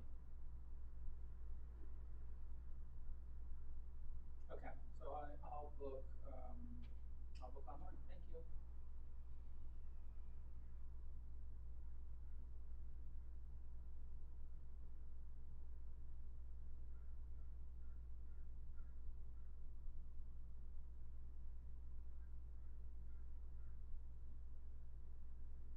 Okay, that's all fine. If you guys are, what about the beach?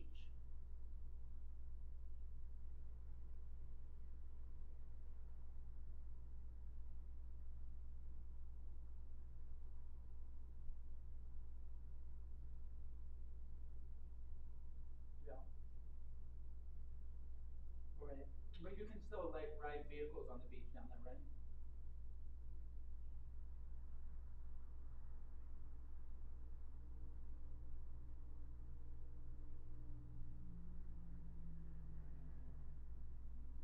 Okay.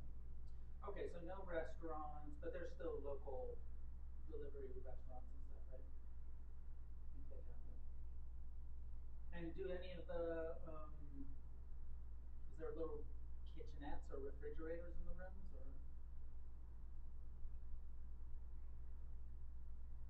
yeah, no kitchens. Okay, cool. Thank you so much. That's it. Thanks.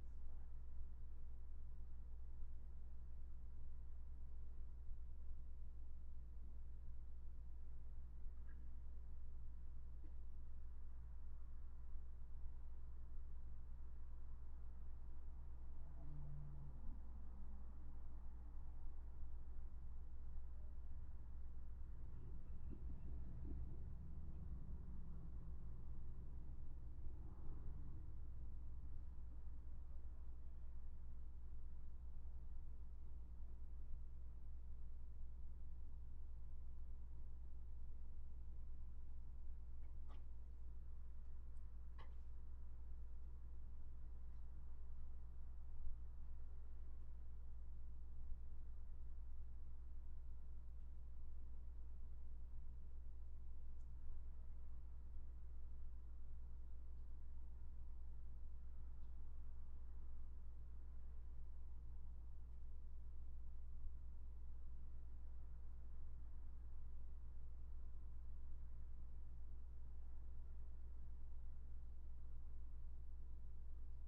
Welcome back. People are coming back. As we wait for the rest of the crew to come back, um, any questions left over or comments about your experience with the eating meditation? Was that different? Were you able to bring some attention to that? Or anything left over from this morning that you'd like to discuss before we continue, or as we continue? Nicole, you are unmuted. Let me unmute you. Hey.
Yeah, very cool. Glad you tried it, Nicole. And it just becomes, as we're trying to become more and more mindful in our life, we eat every day.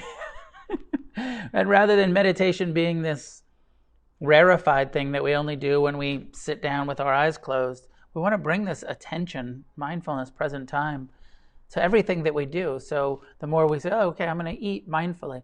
Now, also, there are different gears. It's so good to have a day like this where we slow down, or you go on retreat for several days. But then also you can scarf a quick meal sometimes too, but still stay present with it, not lost in thought, present with the experience that you're having. So I'm glad you had that experience, and I encourage you to keep doing that. And other, like there's no activity that's outside of our present time awareness, and seeing things that we haven't seen before. Like, oh, I didn't realize that my tongue is doing this dance of shifting to the molars and up to the front and there's a whole part of my everyday experience that I'd never seen before. Same like with walking. Like, whoa, I didn't realize I was always falling forward and trying not to, this balancing thing. Or it's part of waking up, right? Is seeing ourselves, our experience, our relationship to our experience more and more clearly. So I'm glad you got a taste of that.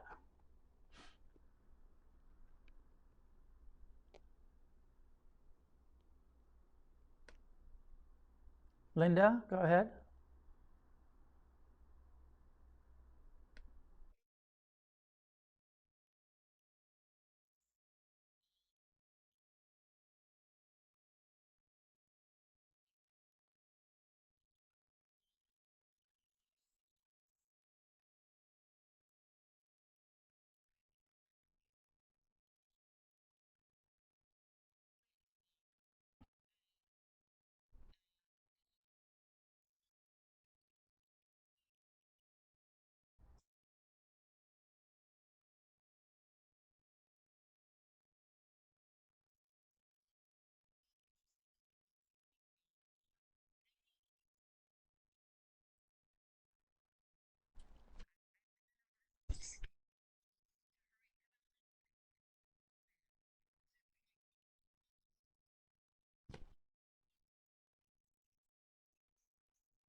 Yeah, it's much easier when we're able to slow down, um, and it's really important to be able to have an ability to be rushed.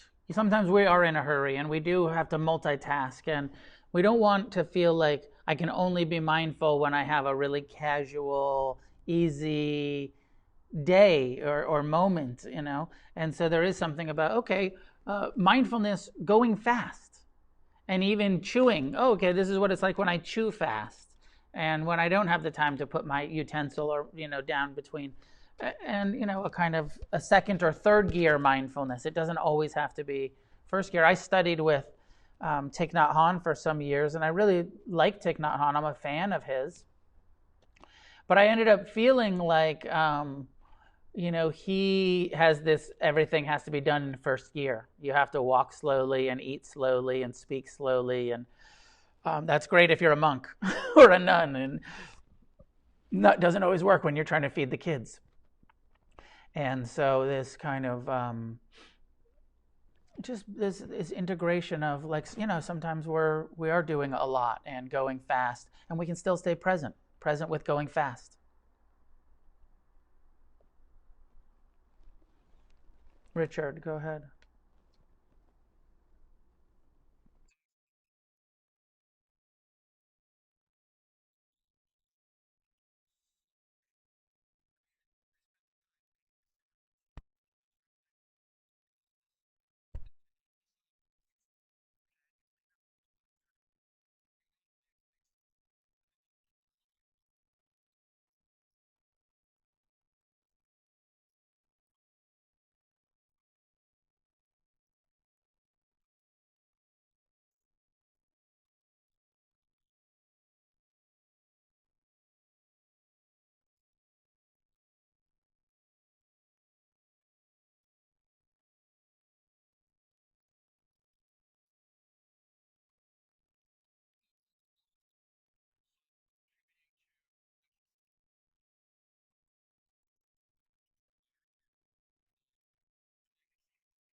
Yeah. Thank you. Wanga.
Yeah.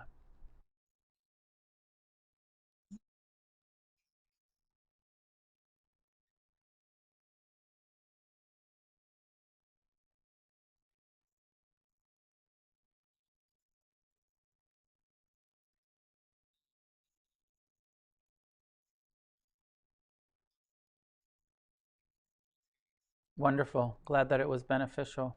Thank you.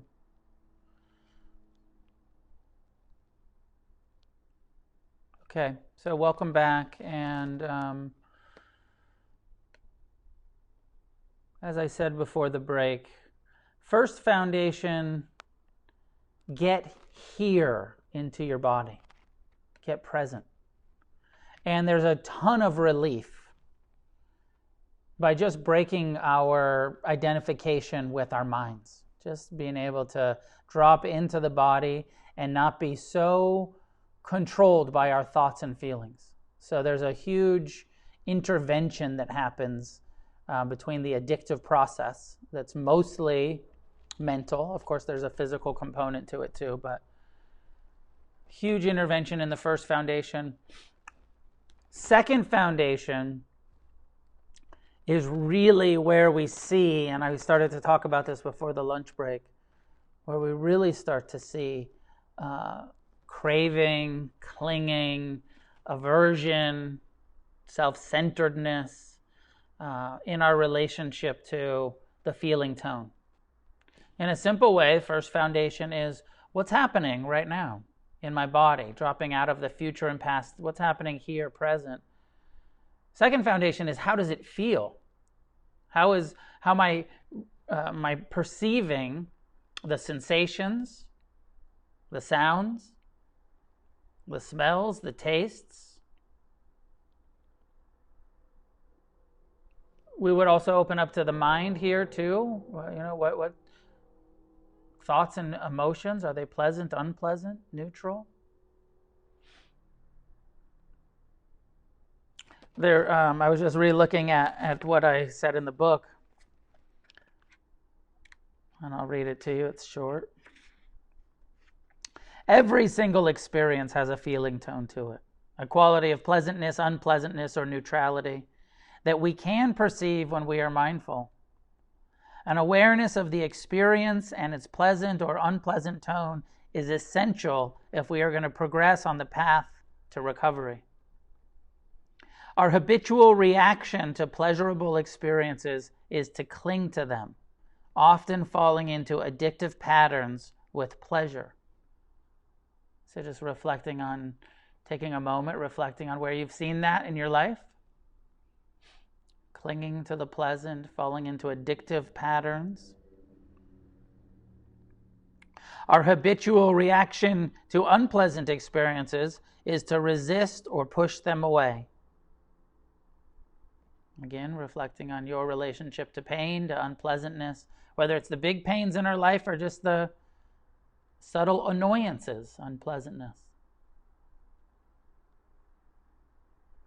Clinging and aversion are the cause of most of the suffering we create for ourselves and the root of all addictions.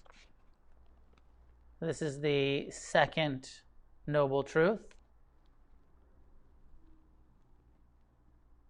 Cause of suffering, the cause of our underlying conditions for our addiction is that repetitive craving, clinging, and aversion. And so we see that more and more in this level of mindfulness. The second level of mindfulness then offers us awareness of the causes of addictions. Through being mindful of the experience and its feeling tone, we can directly examine our inner relationship of clinging to pleasure and aversion to discomfort, which allows us to respond to it deliberately, choosing to let go of the root cause of what could become an addictive tendency or stressful suffering. Without intentional mindfulness at this level of experience, we have no choice but to stay stuck in the habits of aversion and clinging. This keeps us locked into creating a miserable existence. Paying careful attention to the present moment and our relationship with ourselves allows us to meet the unpleasant, the neutral, the pleasant with calm and understanding. At the heart of our recovery is a simple choice. Either we can stay addicted, clinging, craving, and avoiding, and continue to suffer, or we can begin to refrain from the substances, activities, and clinging, practicing mindfulness and letting go, and find a deeper sense of well-being and recover.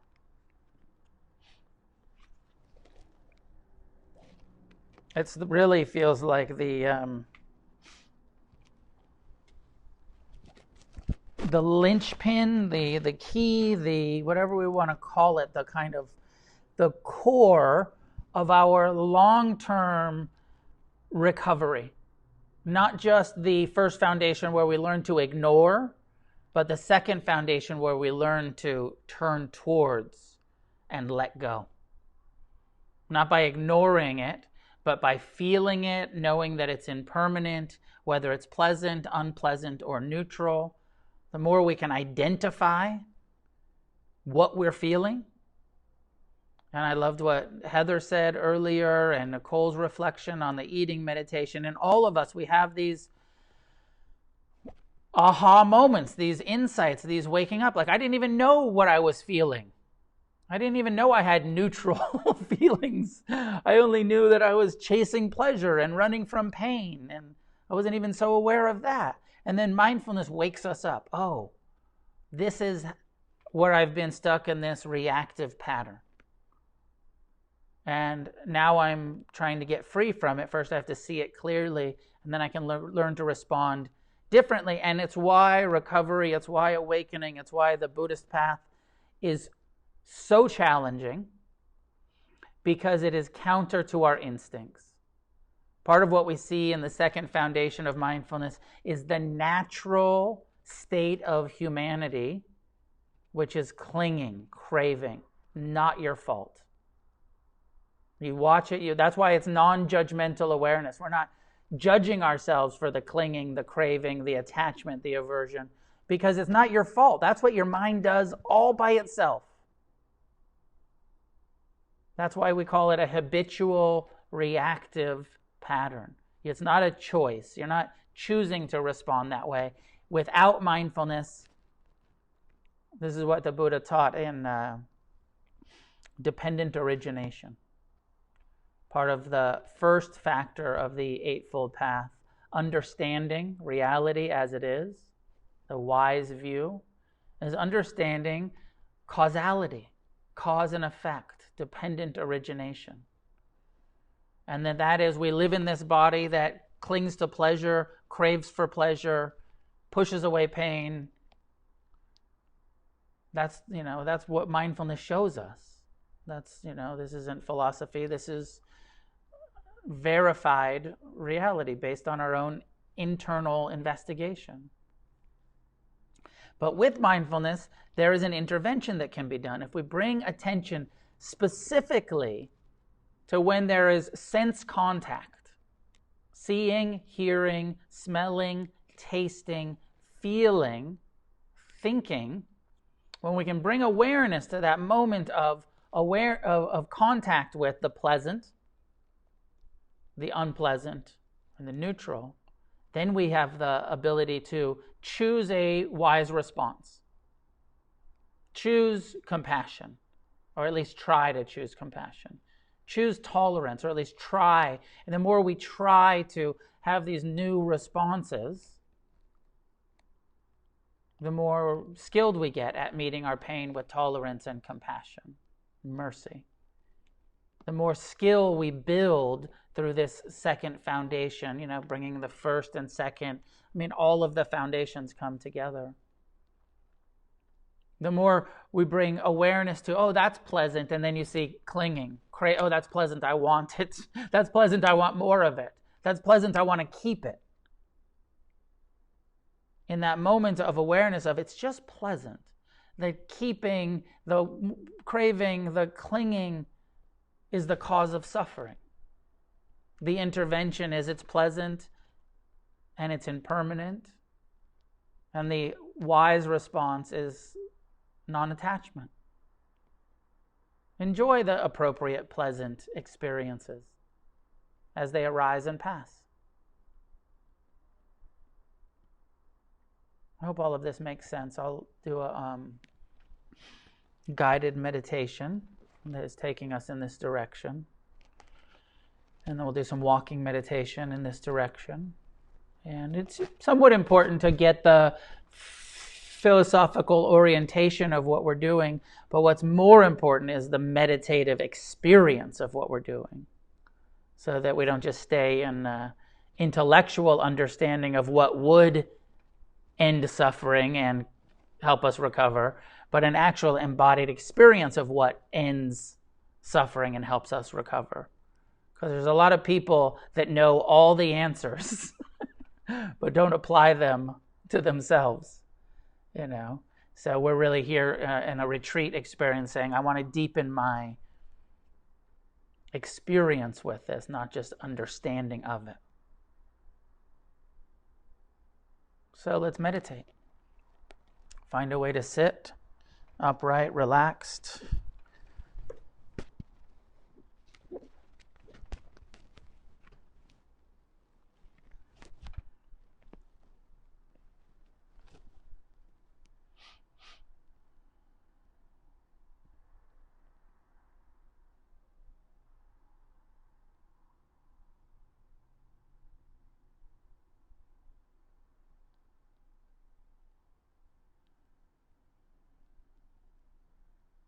Allowing eyes to close and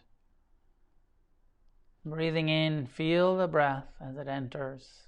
Breathing out, softening, releasing tension in the eyes and jaw, shoulders and belly.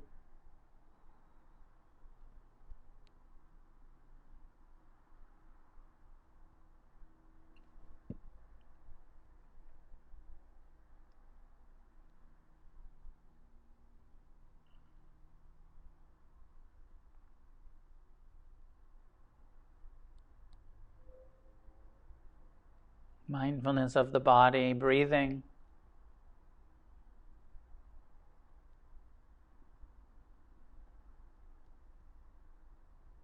Present time, non-judgmental awareness of sitting, posture, feels like this.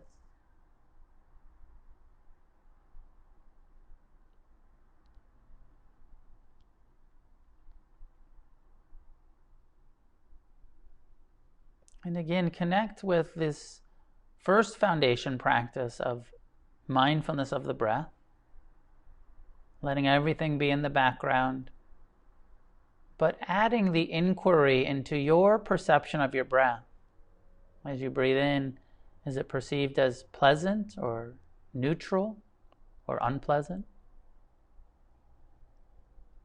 As you breathe out, how does it feel? Is the breath neutral or pleasant or unpleasant?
Check out the different sensations created by the breath, rising and falling of the belly or chest, the way that your clothing moves a little bit, perhaps, shifts on your body with each breath. Pleasant or unpleasant or neutral. It can be pretty subtle, but bring your investigative awareness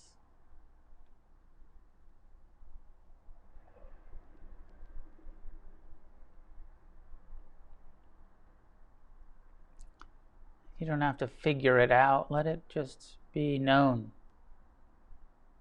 If it's not obvious, don't think about it too much. Just keep looking, keep inquiring. Is this pleasant or unpleasant or neutral?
Begin to expand beyond the breath, posture, contact points, hands resting. How do your hands feel as they rest in your legs or your lap? Pleasant, unpleasant, neutral, that touching sensation.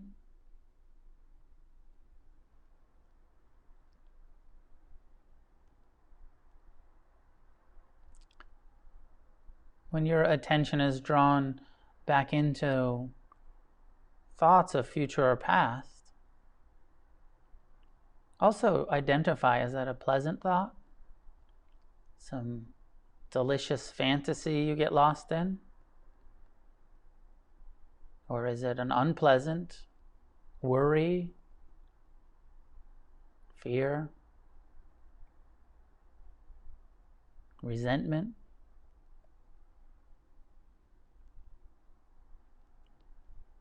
We're not hanging out in that third foundation yet, but since your attention is drawn there, just name it: unpleasant, pleasant.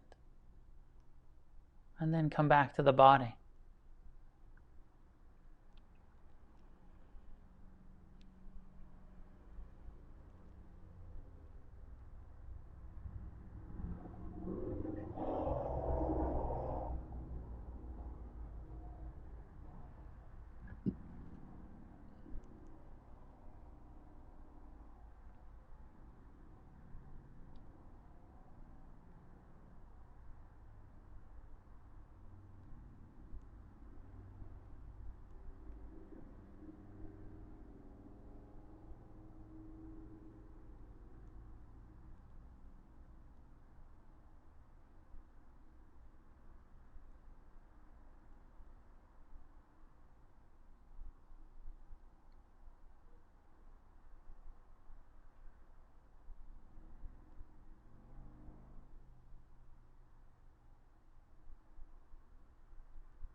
Investigative awareness in your present experience as sounds appear. Sound of my voice, sounds in your room. Identify them, investigate them. Are these pleasant, unpleasant, or neutral sounds?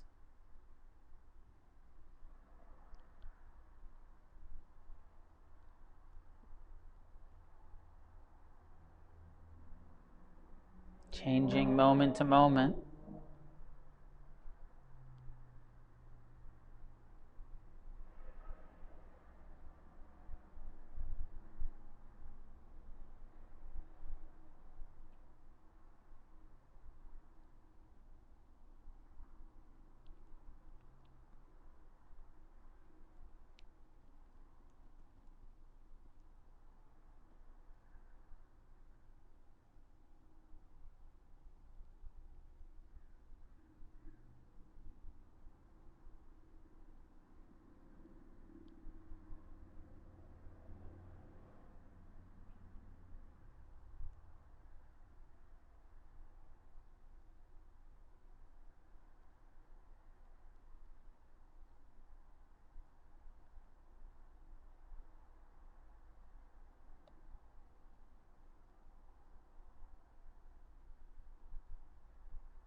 When your body becomes tight in the belly or the jaw, shoulders,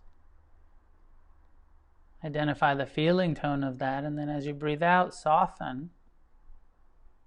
Try to release, let go of that holding.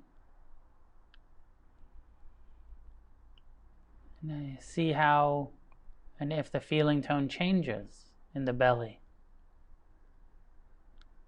in the chest, and the jaw, shoulders.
Over and over, coming back to the here and now, the sense doors, with the inquiry of, is what I'm experiencing pleasant, unpleasant, or neutral, physically, emotionally?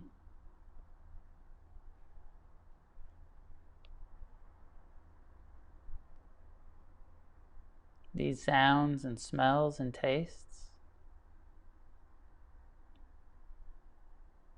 as the mind continues to wander about with its views and opinions.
become drowsy after lunch meditation,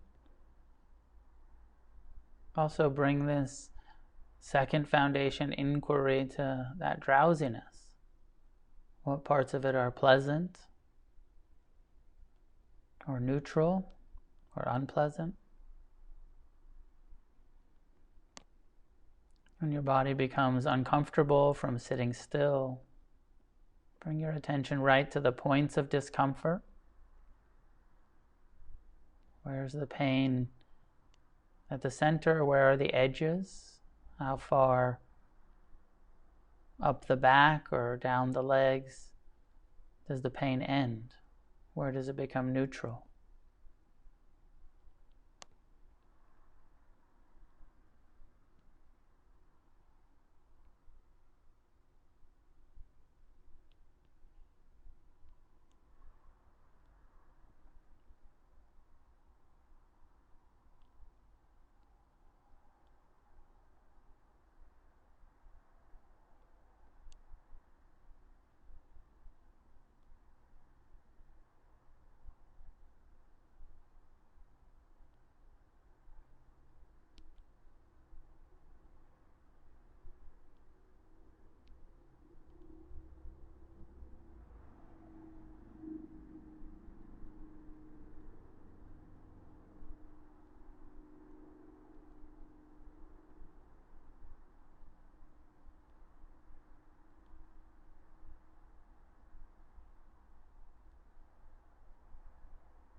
See what happens when you soften into the pain, breathe into it, relax around it, make room for it.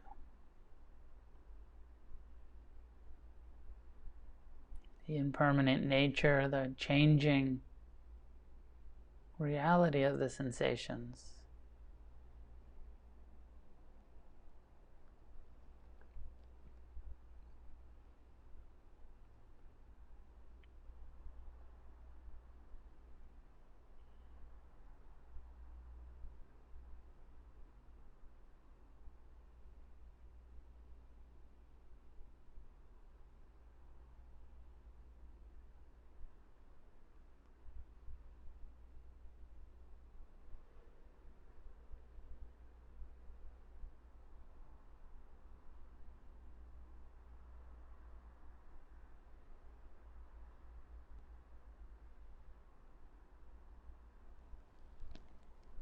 When you're ready, you can allow your eyes to be open. And as you open your eyes, also identify pleasant, unpleasant, neutral.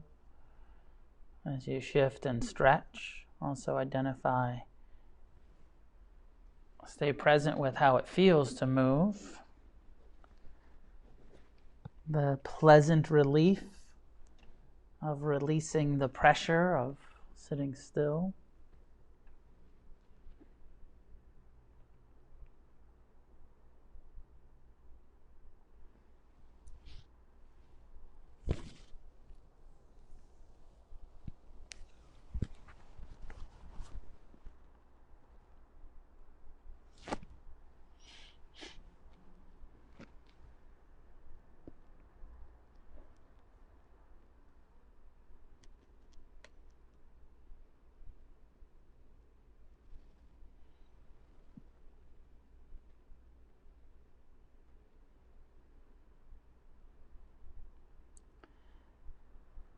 So we'll shift again to walking practice.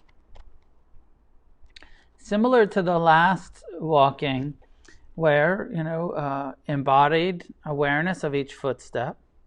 And then when you pause and you turn around, again, bringing attention to seeing, hearing, smelling, tasting, feeling. And this time add the investigation of seeing. Is it pleasant, unpleasant, or neutral? Hearing. Is it pleasant, unpleasant, or neutral? Seeing if there's a smell or a taste. And so what are you experiencing and what's the feeling tone? Which can be quite interesting if you're walking back and forth in the same place and you're seeing the same thing, but actually one time you look at it and it might be neutral, and then after looking at it 3 times, you become familiar with it and it might become pleasant. Or you might have looked at that thing so many times it becomes unpleasant. So watching how our perception changes. It doesn't necessarily, it's not always going to be the same. Every time we hear that song, we're going to have a new perception of it. And if you play that same song over and over and over, even though it's your favorite song, you'll begin to hate it. It'll become unpleasant. Right? So just watching that our perception is shifting. We don't have, and it is and it should be, and we don't want to have a fixed view. And if you think it's always like this or it's always like that, maybe you're missing something. So just in this moment, check in. Is my experience of this footstep, of this seeing, of this hearing, of this smelling, of tasting right now, does it feel pleasant, unpleasant, or neutral? I hope that makes sense. And then walking back and forth, pausing, checking in. Hearing, seeing, smelling, tasting, feeling, pleasant sounds, unpleasant images, neutral smells, checking it out as you go through your experience of your body. We'll do walking. It's 2:13 according to my clock. 30 minutes. Now, also with this pleasant, unpleasant, neutral, here's an interesting, when you get bored of walking back and forth after 15 minutes and it's unpleasant, keep going. One step at a time. Keep going tolerating that it's unpleasant, but I'm going to keep doing it. Or maybe it becomes incredibly pleasant and then it wears off. So just watch the process, and just like sitting meditation, we take our seat, we stay on our seat to the best of our ability, and likewise with the walking practice. Take your path and stay on your path. Keep doing the practice for the whole time. Of course, if you need to go to the bathroom or get a drink of water, do that, but really do this as a practice for the next 30 minutes. Okay, I'll see you back here in a few.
So we'll continue here. Those of you still walking, feel free to join us in the sitting.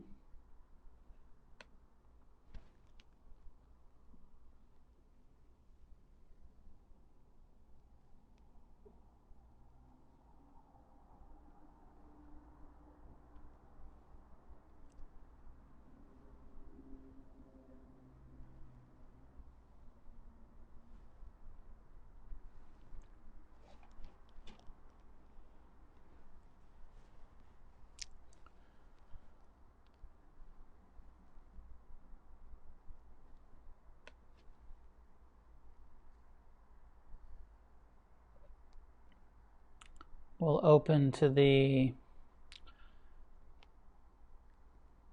third and fourth foundation. We'll open up the instructions in this, what will likely be our last formal sitting practice for the day.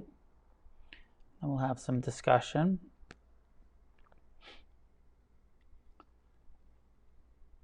It's so important to develop an ability to ignore your mind, to be able to choose to, as I said already, to be able to choose to disengage from the thoughts and choose to place your attention in the body. This will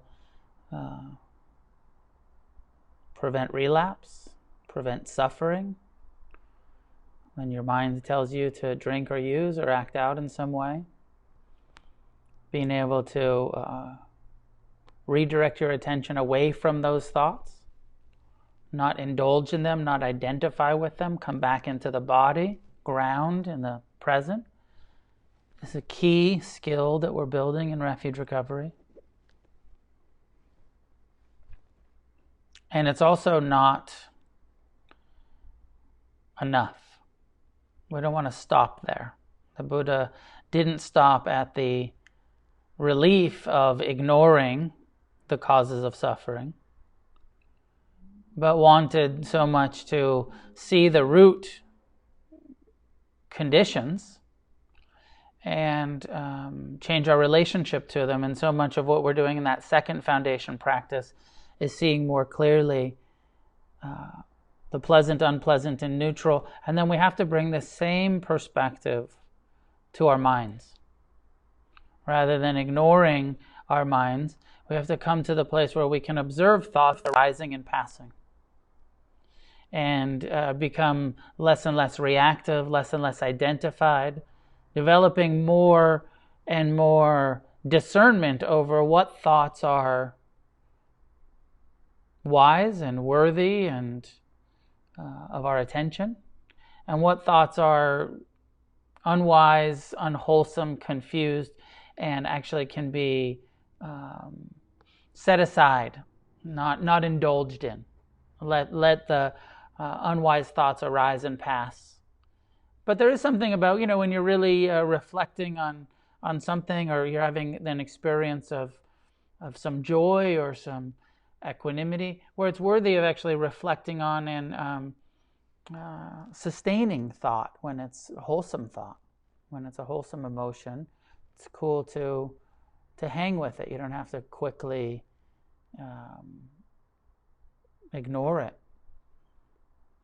So my sense of the third foundation of mindfulness is that there's two parts.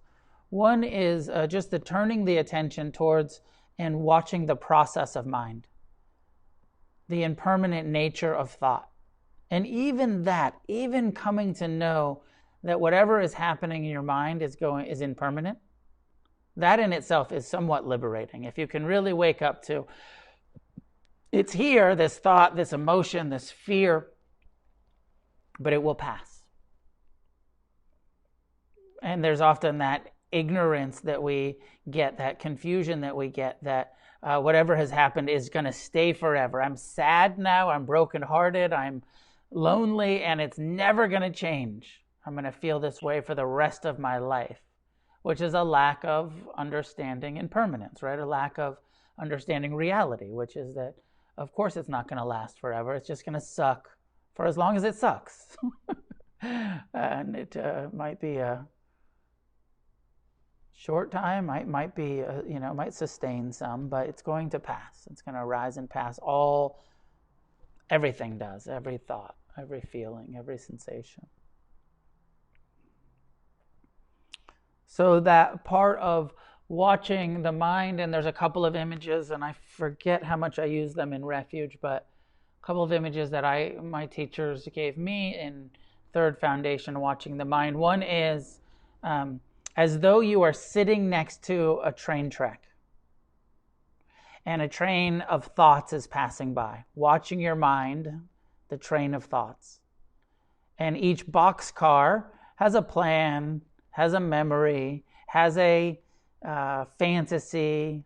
That boxcar is doubt. That one is lust. That one is self-centered fear. That one is... And also you can start to see which ones really hook me.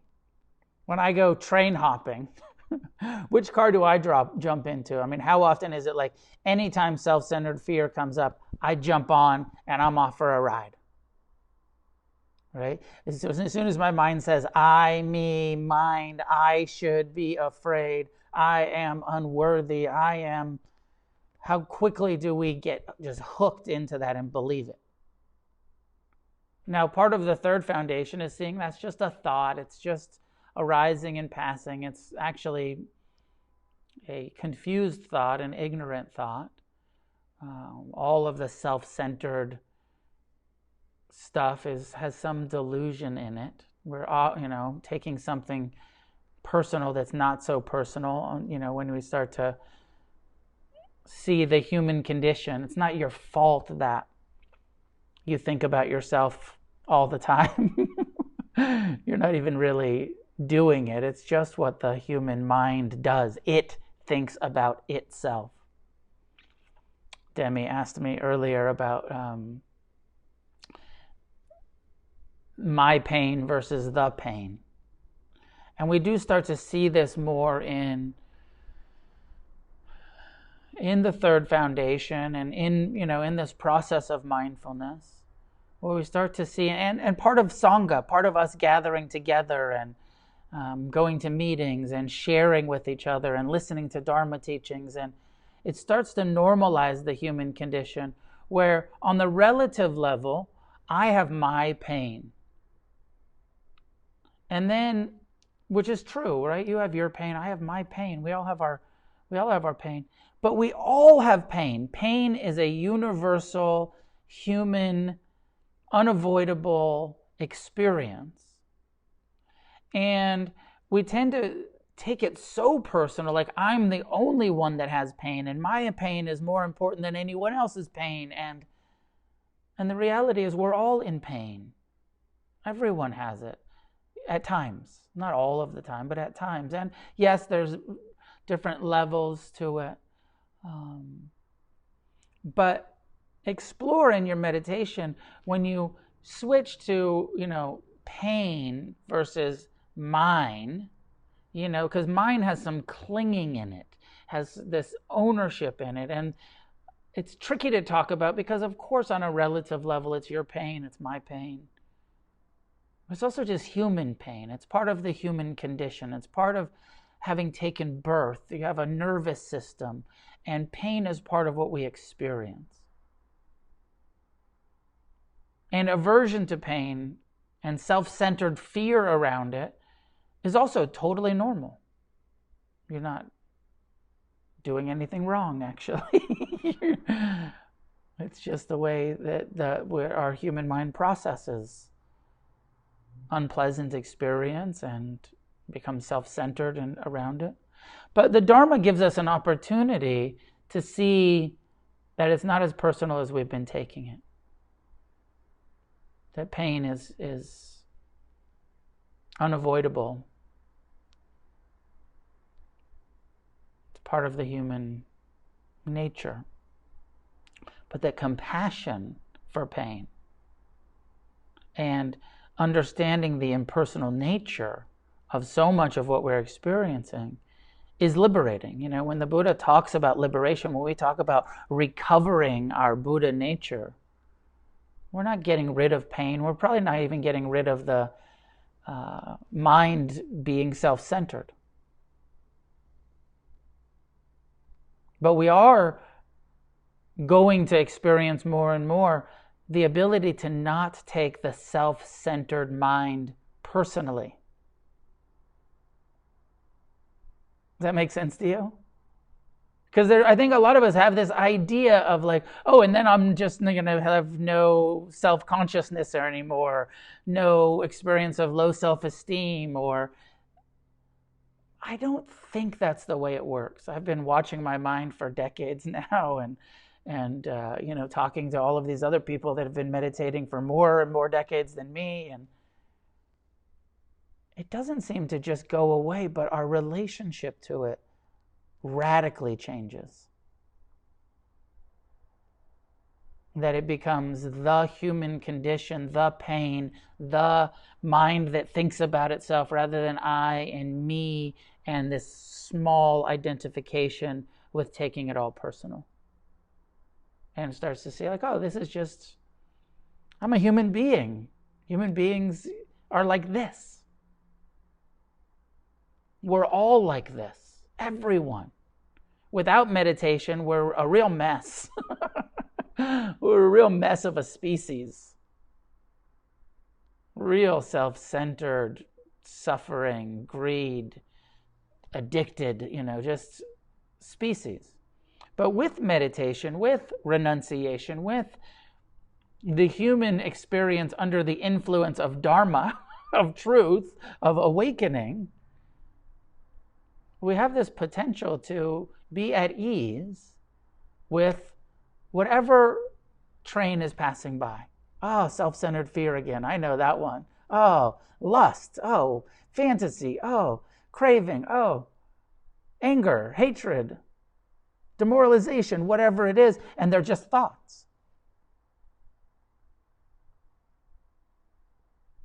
And there's the ability that we will develop, and you'll find varying levels of success with this, of being able to just watch the mind. And this is why thinking that you always have to be paying attention to the breath is such a mistake.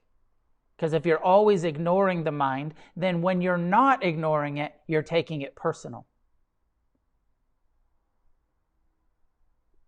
By the third foundation, not ignoring but observing the mind, it's by observing the mind that you learn to not take it so personal. Oh, those are just thoughts. Those thoughts have, I'm sitting here trying to meditate. I'm not trying to do this. My mind has a mind of its own.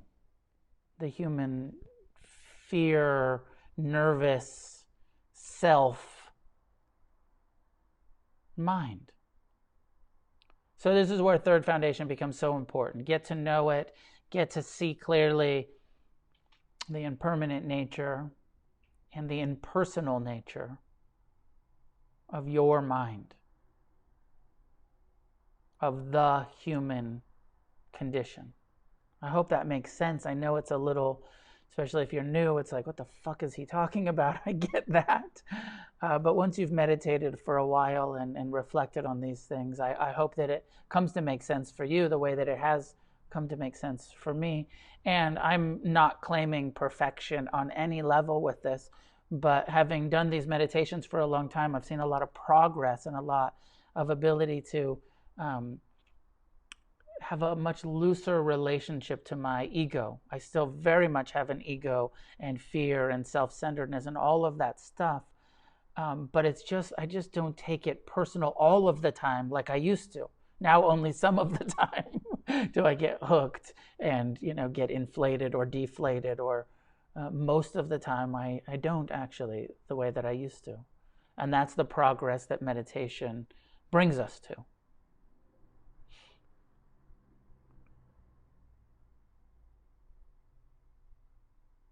So watching the train tracks, watching the train. And then there's this quality of mind that the Buddha calls papancha, where it's this proliferation where you get on the self-centered fear boxcar, and then all of a sudden it like becomes its own train. And it kind of has this whole detour and takes you on this fucking trip, and it gives birth. Papancha gives is the proliferation where it's like that self-centered fear turned into everybody's judging me and nobody likes me, and then it turned into nobody's ever liked me and nobody will ever like me, and I'm not good enough and I'll never be good enough, and all of those self-centered fear-based thoughts that are proliferating based on I took the bait. My mind said, you're not good, and I was like, you're right. Let's think about how not good I am. Let's really have a fucking party over here of self-hatred. And at any moment with mindfulness, we can say, oh, look at what I'm doing to myself in my mind. Let me get off. I've really gone for a ride. Let me get off of this train car. Let me disengage. And that's often when we come back to the body.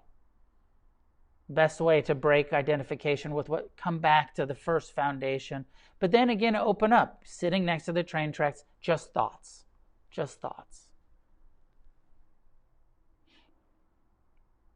The other image that I like has been useful in my practice is to see the thoughts, the process, like bubbles. Like whatever room you're in, you can kind of look around, look at the ceiling, and imagine that each one of your thoughts is just like a bubble floating in that space.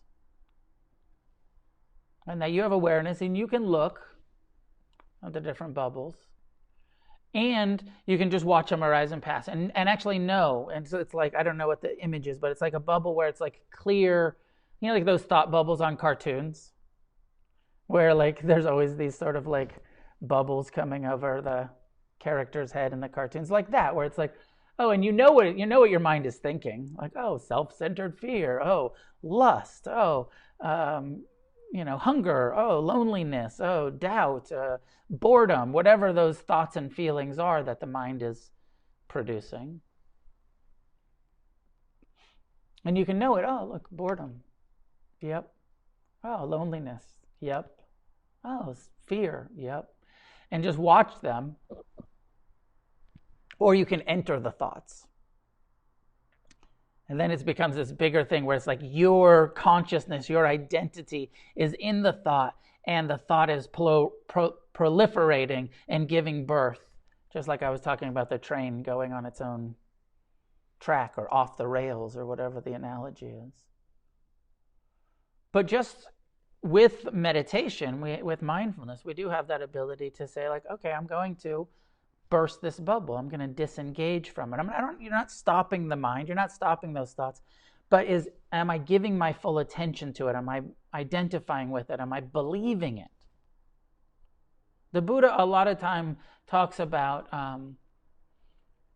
renouncing certain thought patterns, abandoning unwholesome thought like self-centered fear, like abandoning the I, the me, the mine, the anger, the hatred, this sort of renounce it. Wouldn't it be nice if we could just do that? Wouldn't that be rad if you could just be like, I'm not going to have those negative thoughts anymore. I renounce them. I abandon self-centered fear. We can't. I don't think we can. But what we can abandon, renounce, is the belief in them as true. I think we're stuck with a human mind.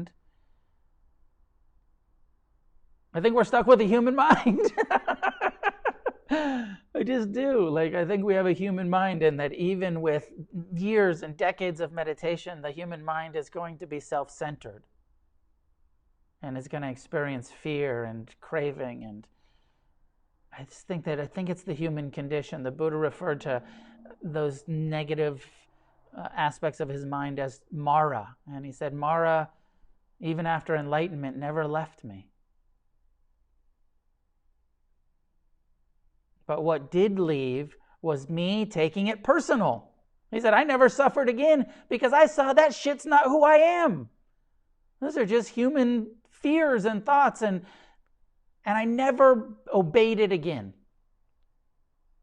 I didn't get rid of it, but I got rid of my confused belief in it. So this is where mindfulness is leading us, not to freedom from difficult thoughts, but to an intimacy with the difficult nature of our own minds and a discernment of what thoughts are wise and worthy of contemplation and what thoughts are just let the train pass by. Don't need to jump on that train. Let that bubble arise and pass. Don't need to jump in that bubble. Now, in the beginning, it's impossible. We can't do it, in the beginning.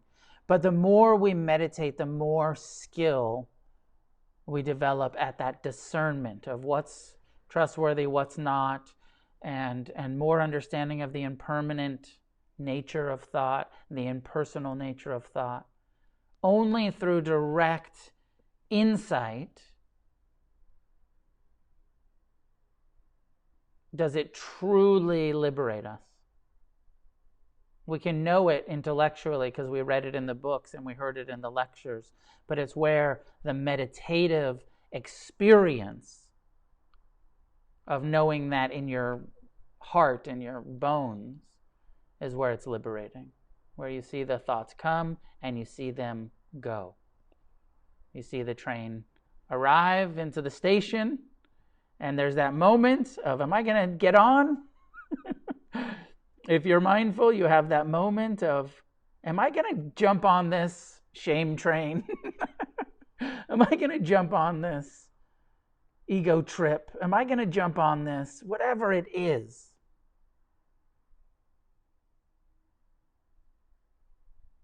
I hope what I'm saying is making sense. I do think that without meditation, we don't have a lot of free will. I don't think we have a lot of choice in the matter. But with meditation, we start to develop some free will and some ability to choose how we're going to relate to our own minds.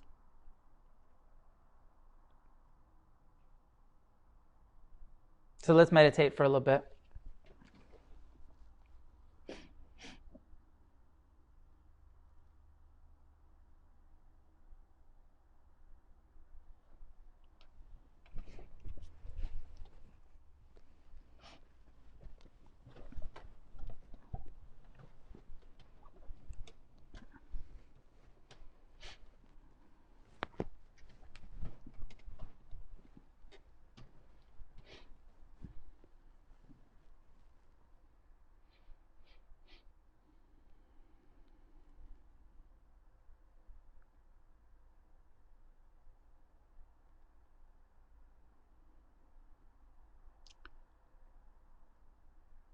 Continuing the body awareness, sitting, breathing. The sense doors, sounds arising, passing.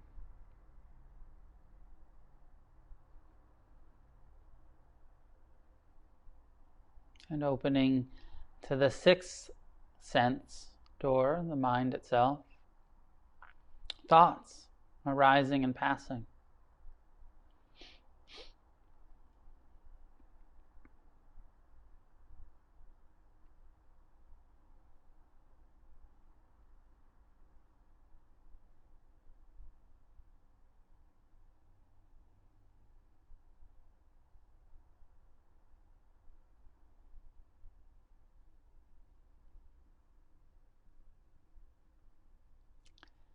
The first part is the process of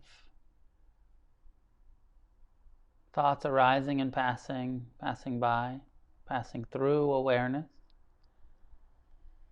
The second part that the Buddha also encouraged investigation of is the content. Is this anger or fear? Name it. Is this craving? Selfing? Doubt, worry? Identify what it is that's passing by without floating off with it, without jumping aboard.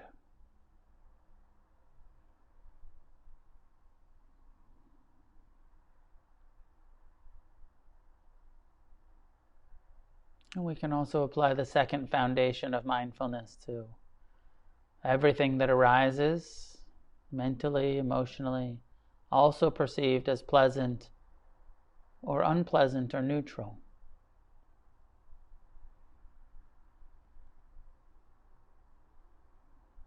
And you may experience joy arising and passing through. You may experience rapture, equanimity, tranquility. All of these mind states worthy of your attention, investigation, but also impermanent.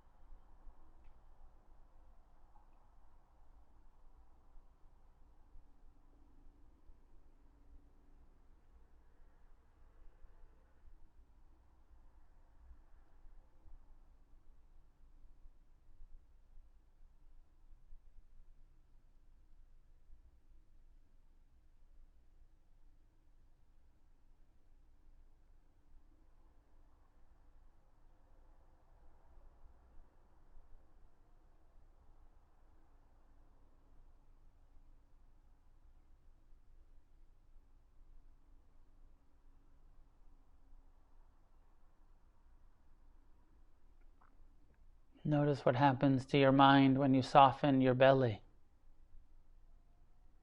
Sometimes the mind gets tight when the jaw is clenched, when the shoulders are tight, when the belly is hard. This human mind, fully connected to this human body. Soften the heart, opens the mind, softens the belly, relaxes the heart-mind.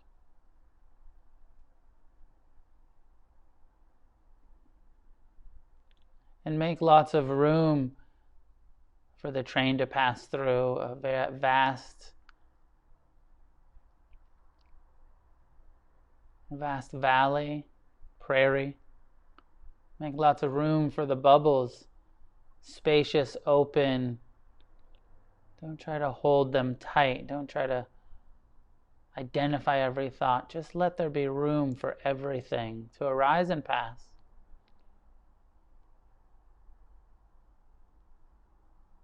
As you mindfully observe the human mind, the brain thinking, the body feeling.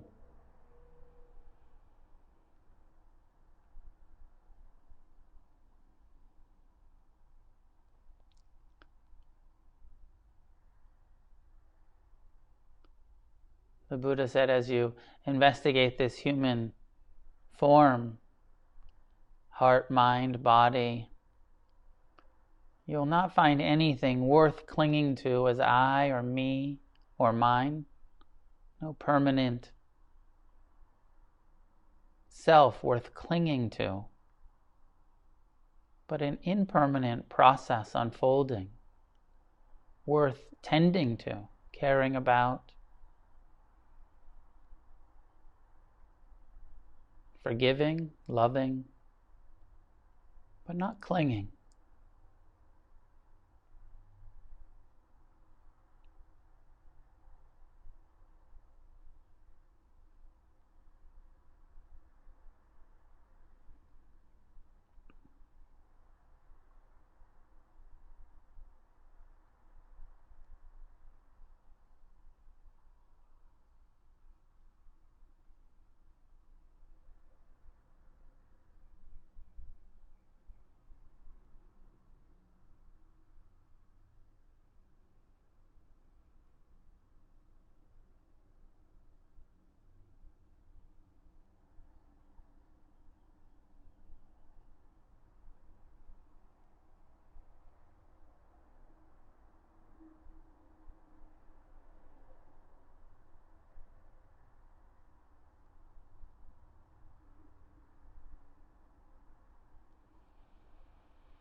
In the fourth foundation of mindfulness, the Buddha says, when suffering is present in your mind, your body, know it, identify it, be mindful of suffering.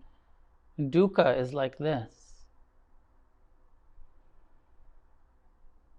When you can see the mind craving, tanha, repetitive craving, obsession, name it. Craving is like this. Relate to it, see it clearly. Be mindful of it.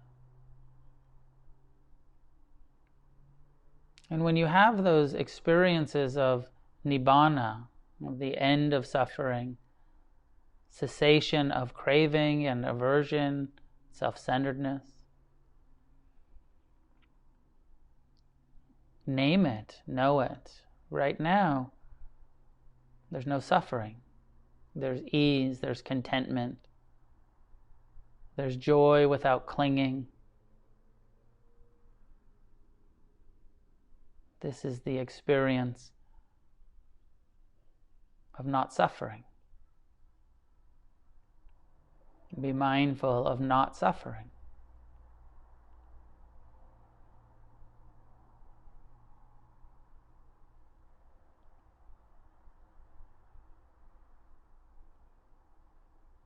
Likewise with the awakening factors, mindfulness is present and no mindfulness is present.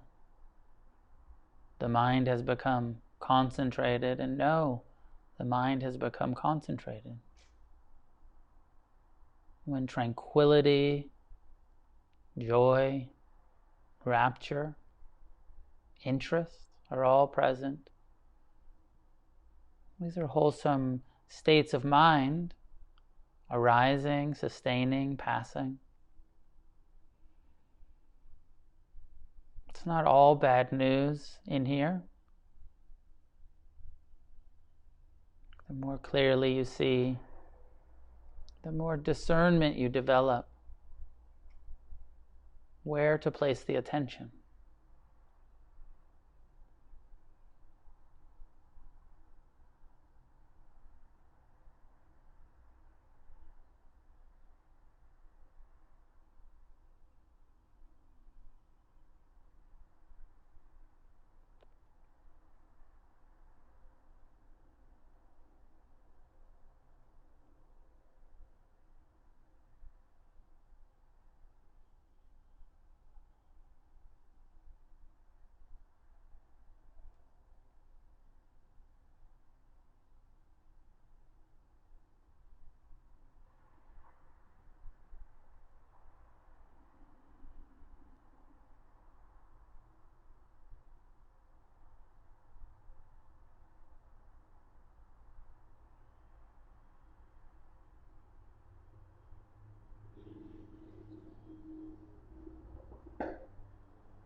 There is a body present that we experience.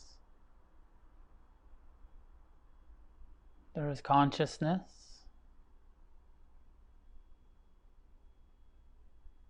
There is memory and perception.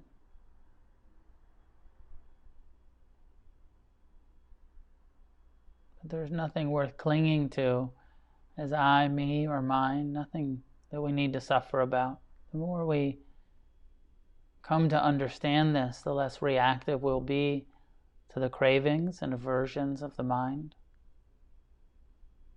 The more solid our recovery will be, unmoved by even the most painful experiences.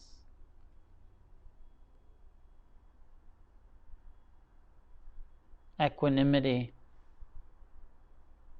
and peace is the potential, even with our traumas, our pain, even with the confused mind states that persist.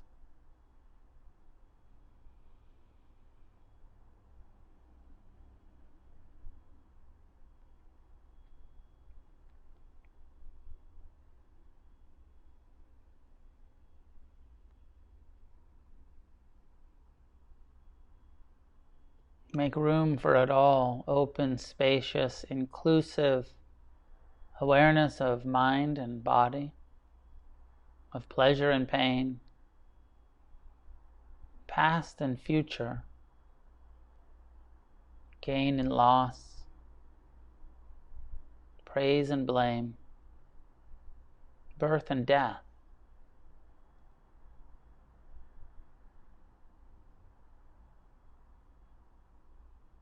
Mindfulness is non-judgmental, is accepting.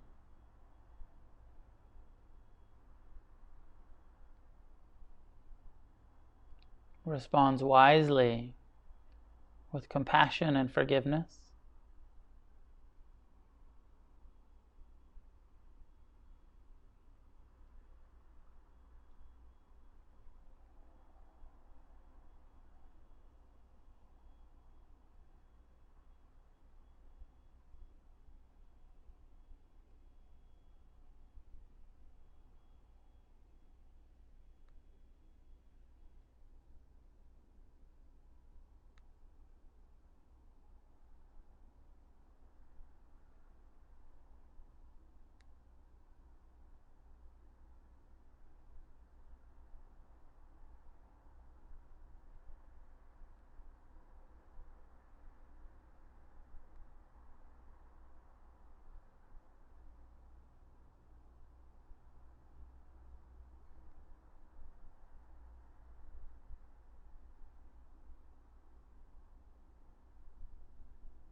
When you're ready, you can allow your eyes to be open.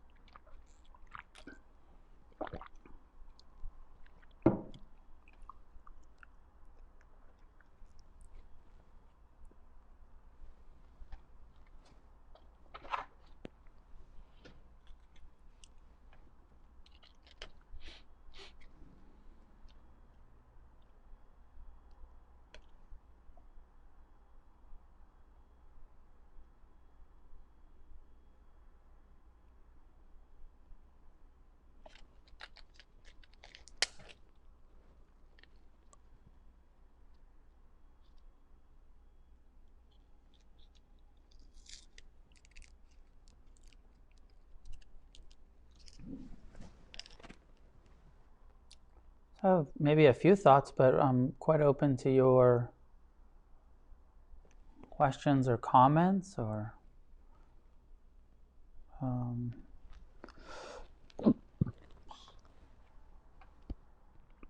mindfulness is a process that we're developing together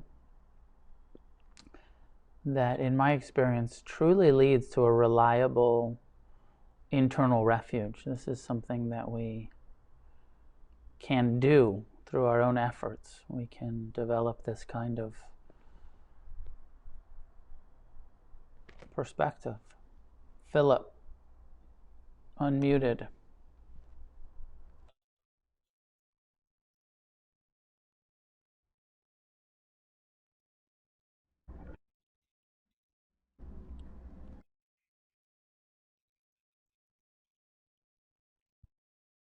Papancha.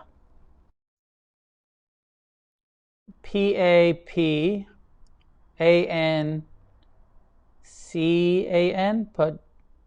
Papanca. Was that? Did I spell that correctly? Papan. Papan. C. I think it's C, but it sounds like CH. Cha. Pa. Pang.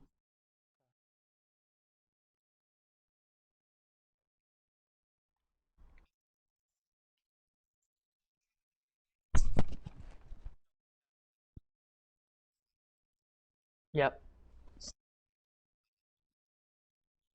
Yeah, for sure. And you'll find some cool stuff about it. My teacher Ajahn Amaro talks about it a lot. I don't know if you've listened to any of Ajahn Amaro's talks yet, Philip, but you could find some of his. And he's often talking about papancha as one of the core ways that we suffer. Taking the bait, taking it personal.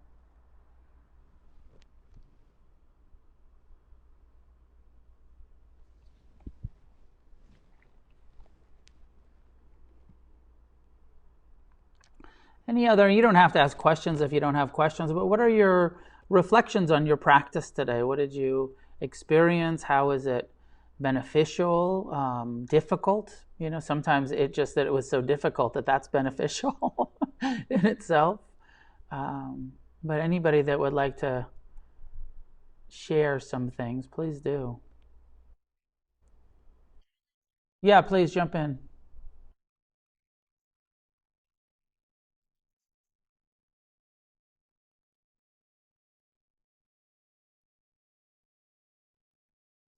Welcome.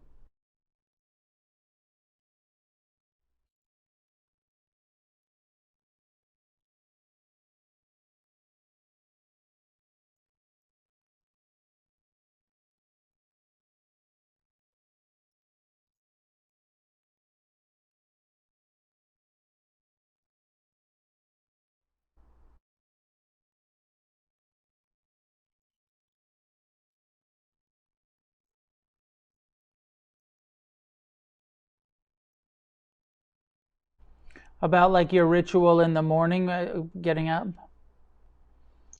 Um, I had I did this training, this like meditation. It was one of those mindfulness based um, MBSR, mindfulness based stress reduction. I did that training like 25 years ago, and one of the things that they did, a part of our homework in that training was put a full glass of water or bottle of water by your bed, and in the morning you have to drink the whole bottle of water before you're allowed to get out of bed. And that there was something about that pause that it created, where you weren't allowed to jump up and go to the bathroom or check your phone or any of that stuff. And there was something about that pause that put me into a pattern of pausing in the morning and kind of bringing mindfulness to my experience before I started getting active. And then, which led to kind of getting on the cushion and having a morning meditation practice. So something like that. One of the other things, I don't know if this is exactly what you're asking, but that I also try to do and that I find really helpful. I do it more when I'm on retreat than when I'm at home. But the intention to bring mindfulness to the breath, like as soon as you wake up. Not going right into our thoughts, but just coming. And so even this inquiry of, do I wake up breathing in or breathing out? Like try to, and this is for you, but for everyone, like try to do that tomorrow in the morning and regularly. In the morning when you're waking up, what if you started mindfulness immediately rather than first I get coffee, then I check my phone, then I meditate later, like really right away, mindfulness of the breath, of the body, and then mindfully get your coffee and check your phone and get on your meditation cushion. Does that help? Is that help? Okay. Yeah, welcome. Glad you got to join us for a part of it.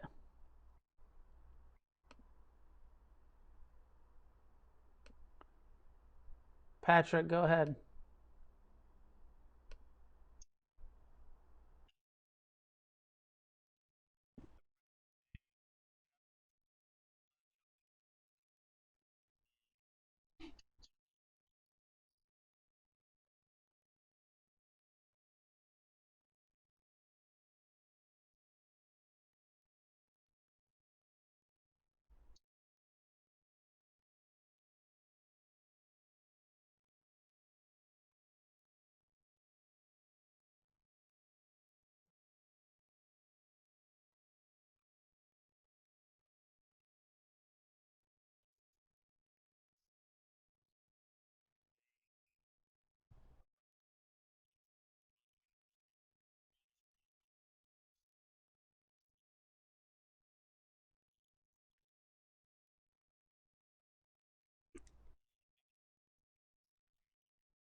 Hmm.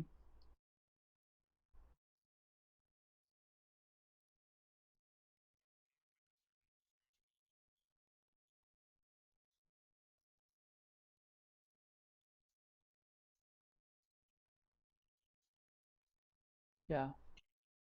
Yeah, I mean, it's a thank you. And I'm glad that you were with us all day and that you had that cool experience with the burrito. And um, I, uh, I mean, I don't really know. I don't really fully know the answer to this.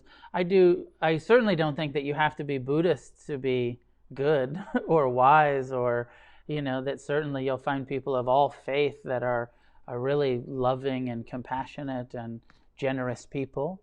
I'm not a complete Buddhist supremacist or anything like that. I certainly feel like there's a human, and then also like the Buddha wasn't a Buddhist, right? Like he was just What Buddhism is really teaching is humanist psychology, that human beings have the potential to wake up, and that we all can, that everyone can, regardless of your belief system or any of that other stuff.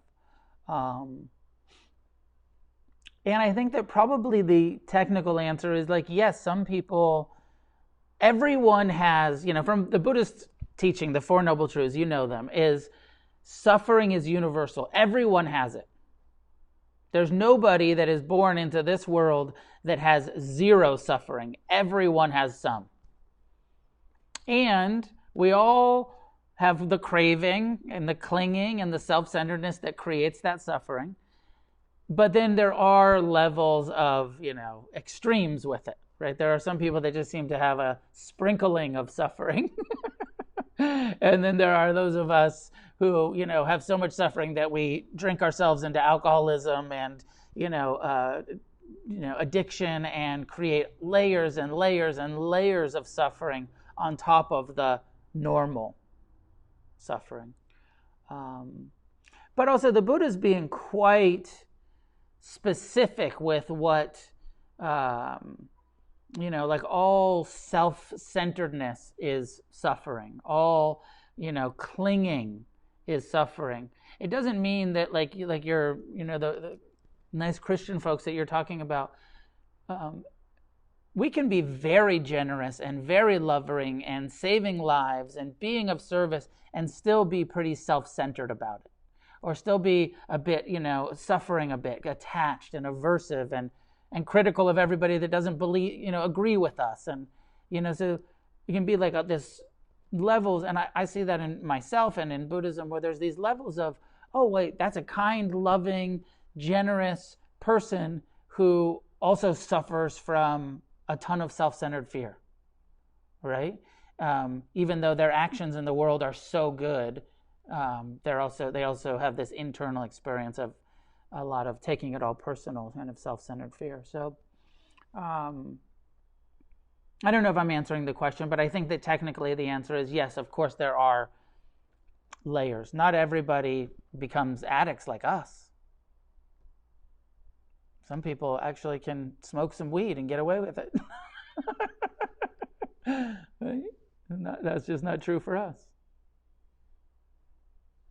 All right, thank you. I hope that was good enough. Richard.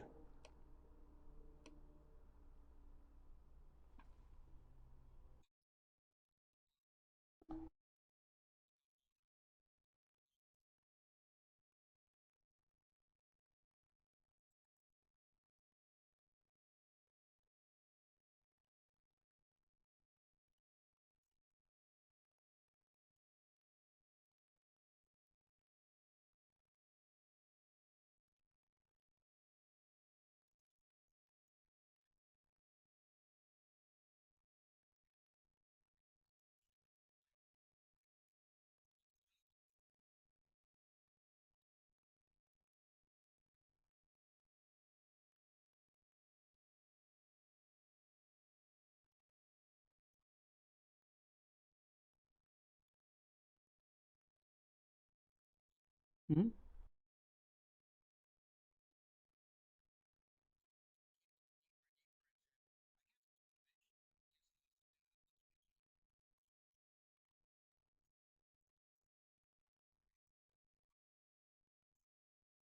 Just, I know you have more. I just want to say, sometimes also you can track back that proliferation of bubbles of thought,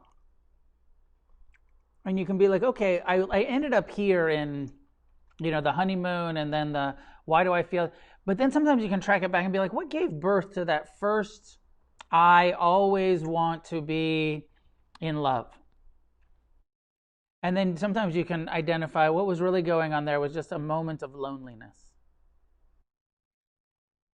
And we can track it back to that moment of loneliness, sadness, insecurity, whatever it was, and tend to that. Because that's really what's calling for what wants to be paid attention to. It's manifesting as fantasy, sex addiction or love addiction, or it's manifesting as some other thing. But there is this root where it's just like, I'm just lonely.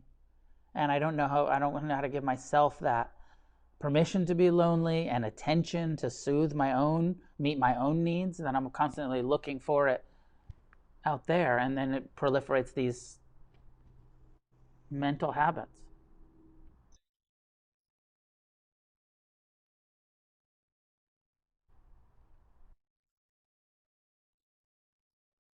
Track it back. Yes.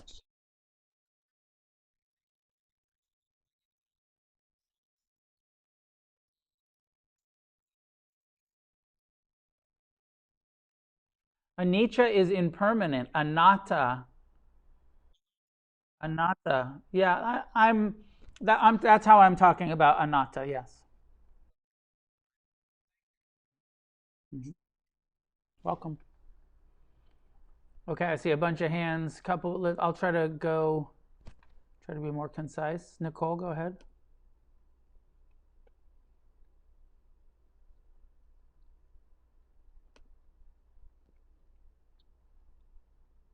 You should be on.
Right. Yes. So what a great insight to see how our whole perception can be colored by a pain. All of a sudden, everything sucks.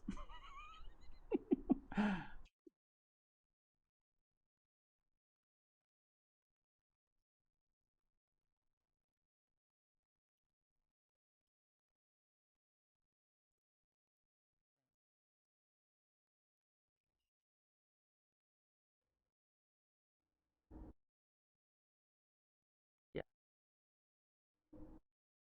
That they can coexist, right? My knee can really hurt, and there's still beautiful sounds.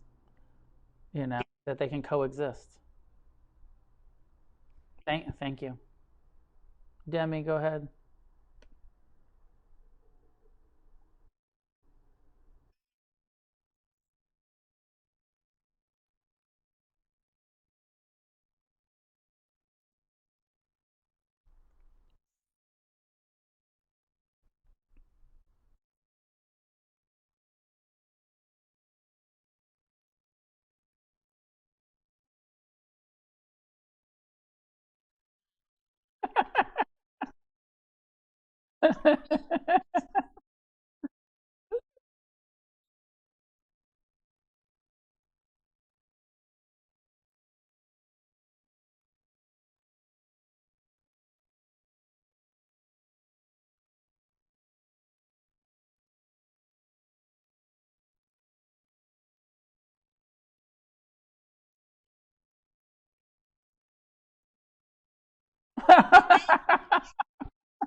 Yeah.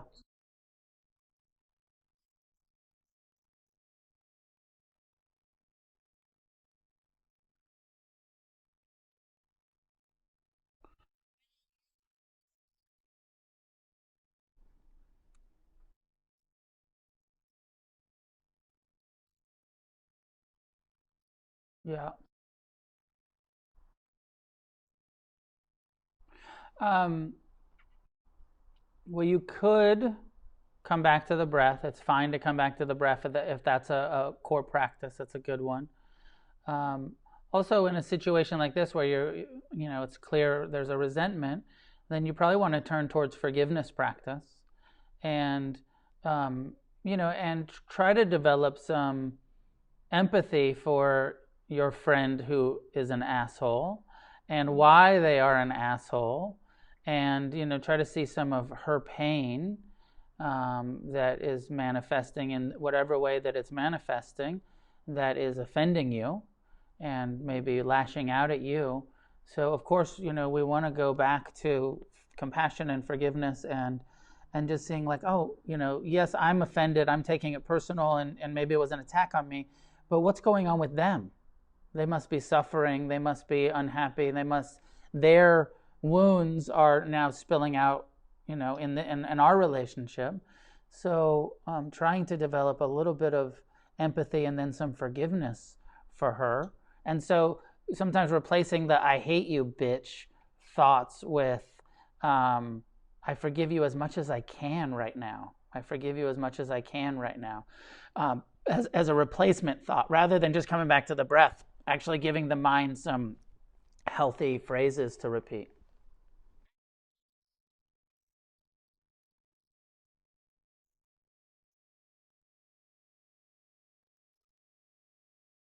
Right.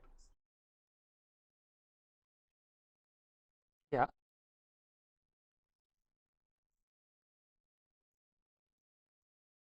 Yeah.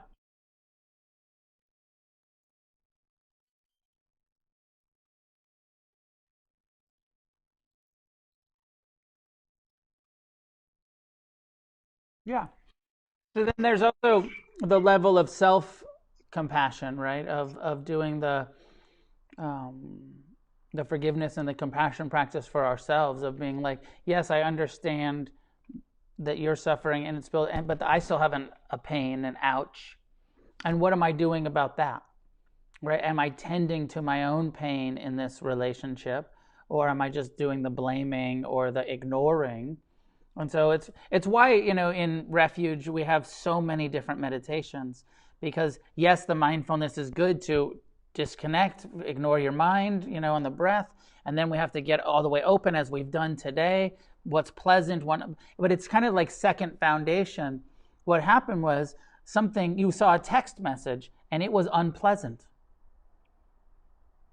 right? And then your practice becomes, how do I tend to this unpleasant experience that I'm now having? It's calling for compassion, and even what we were talking about earlier around, like, I need to just kind of take a deep breath and soften, release that, because what happens? I get tight, right? I get mad, I get tight. What if I soften and breathe some friendliness into it, and then start the compassion phrases? Replace that with, not only do I forgive you, but also may I learn to meet my own pain with friendliness and with mercy and compassion. It's one of the longer, and it's fine. You're learning this stuff, and you will more and more embody it over the months and years. Stay sober, keep practicing. You'll get it. This is just a gradual process that we're all in. Welcome, welcome. Troy, did you change your mind? It's your turn if you want to say something.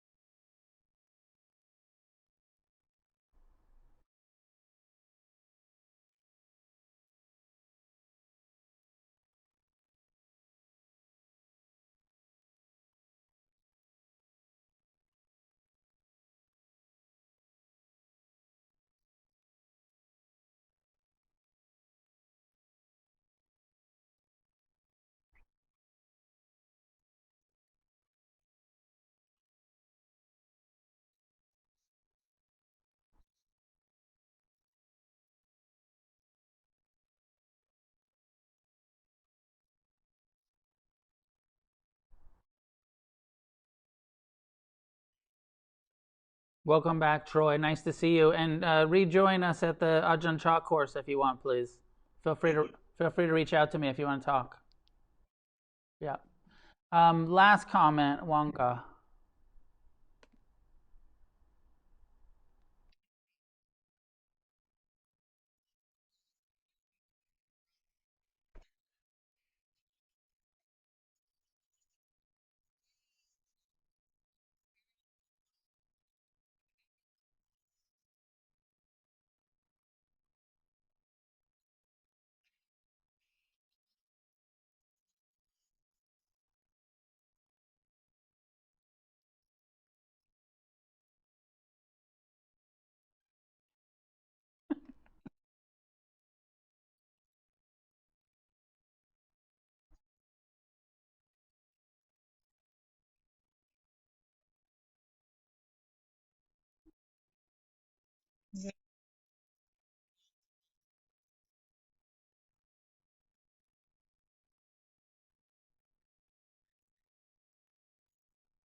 Yeah.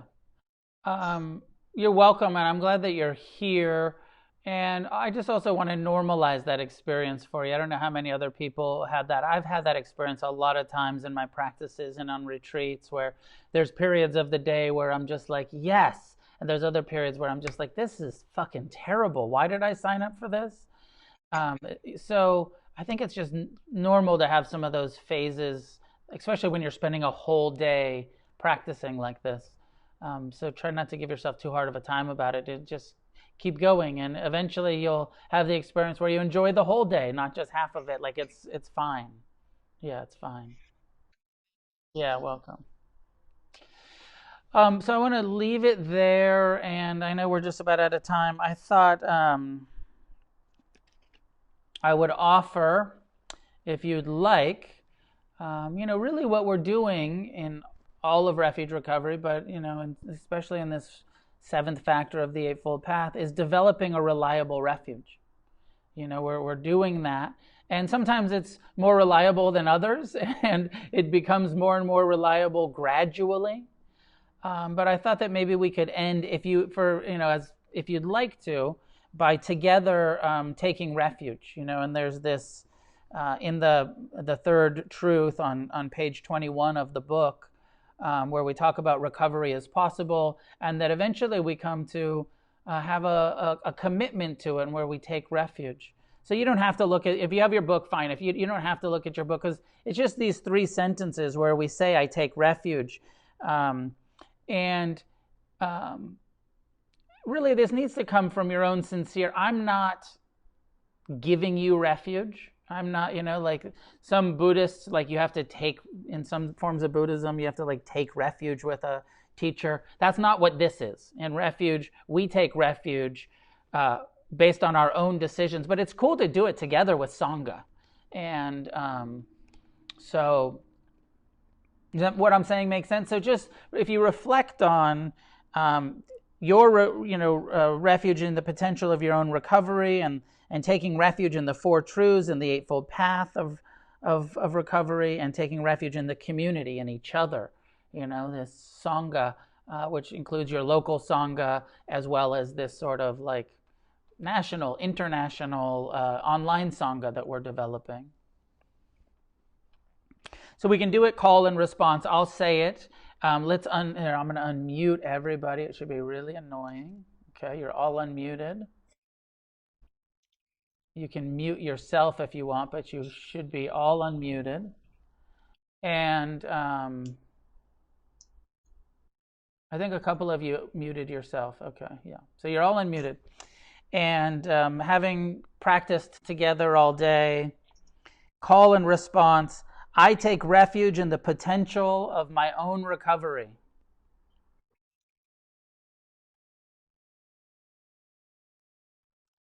I take refuge in the four truths and eightfold path of recovery.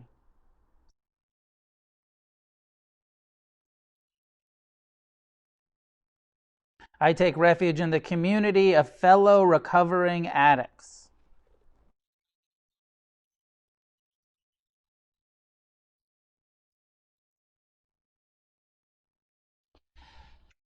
So good to hang out with everybody and practice with you today. And, you know, do your inventories, do your meditation, mentor each other, go to lots of meetings, all that stuff. We have to help each other. That's how we do this thing. I don't think I have another refuge retreat scheduled right now, but we'll get one on the books.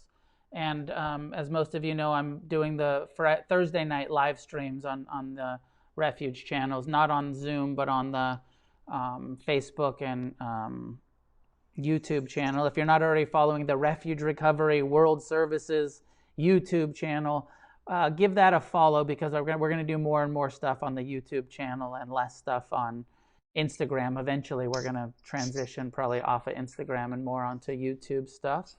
So follow us over there. And many of you paid a registration fee for this. Thank you for supporting the World Services Organization. If you didn't and you'd like to make a donation, or if you did and you'd like to make a further donation, I think that the link is in your notes.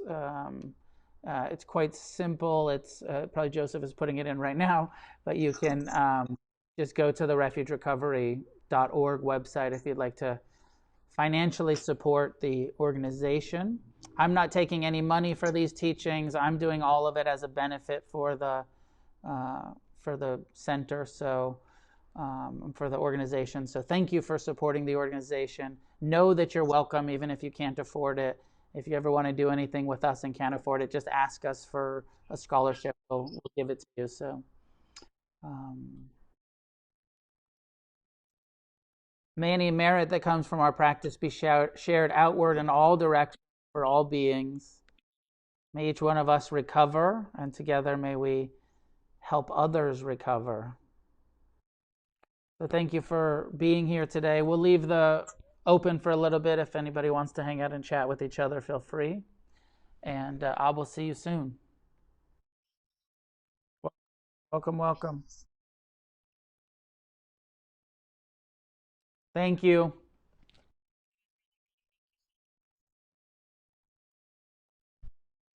Bye, Julie.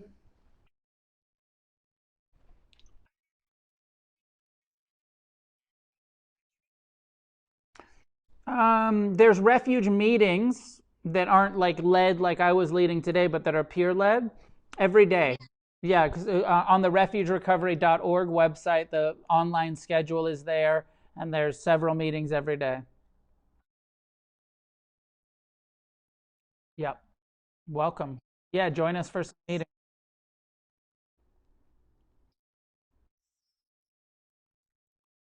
You're our favorite student.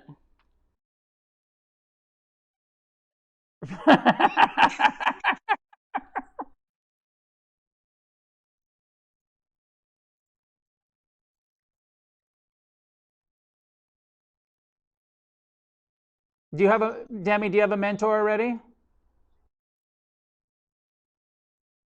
Julie would be a great mentor for you.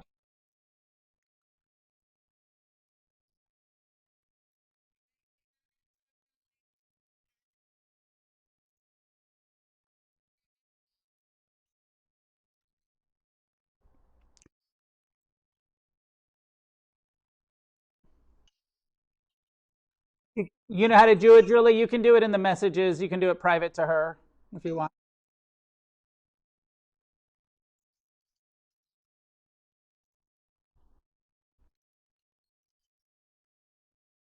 Thanks, Ami. Nice to meet you.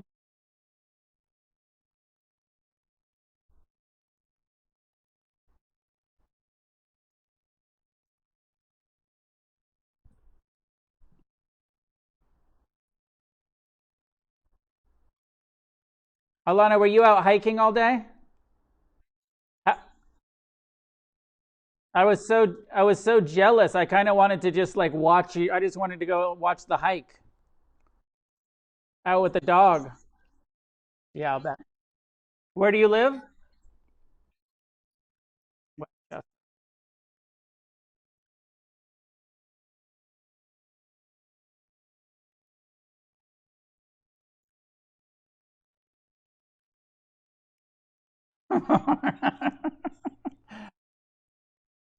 Totally. Totally.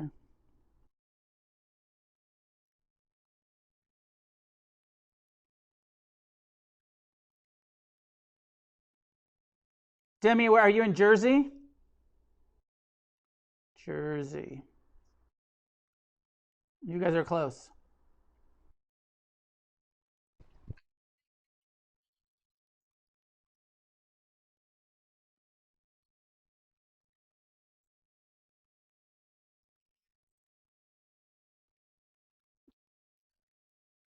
Yeah, we'll encourage you to start one when all of this lifts. I bet Westchester. Did you guys used to have refuge meetings?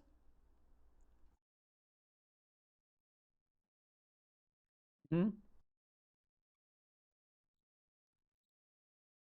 Yeah,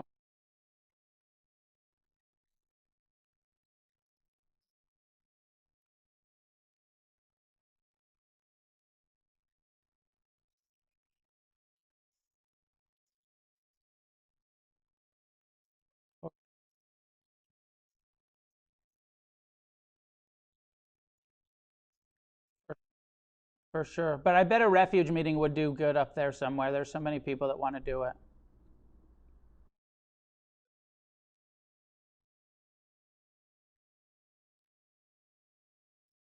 Yeah.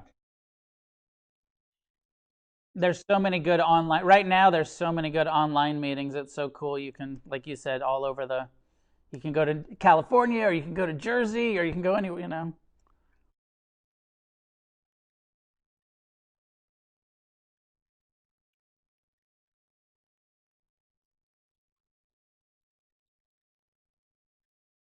Yeah,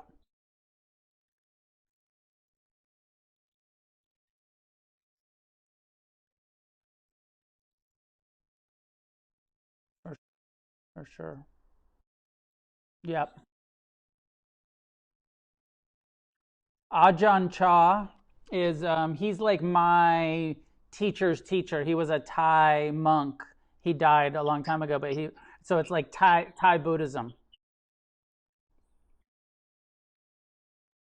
I'm in the middle. I was saying to Troy because I'm in the middle of like what was a 4 month course, and he was doing it, and then he dropped out. So I was trying to get him to come back. That's through Against the Stream. Have you looked at the Against the Stream website? So it's on there. Check it out. All right. Yeah. Good to see you. You're not. You're great. You're doing it. Alana too. We just connected Demi with a mentor, and also these are great places to meet some women to help mentor you through the refuge process.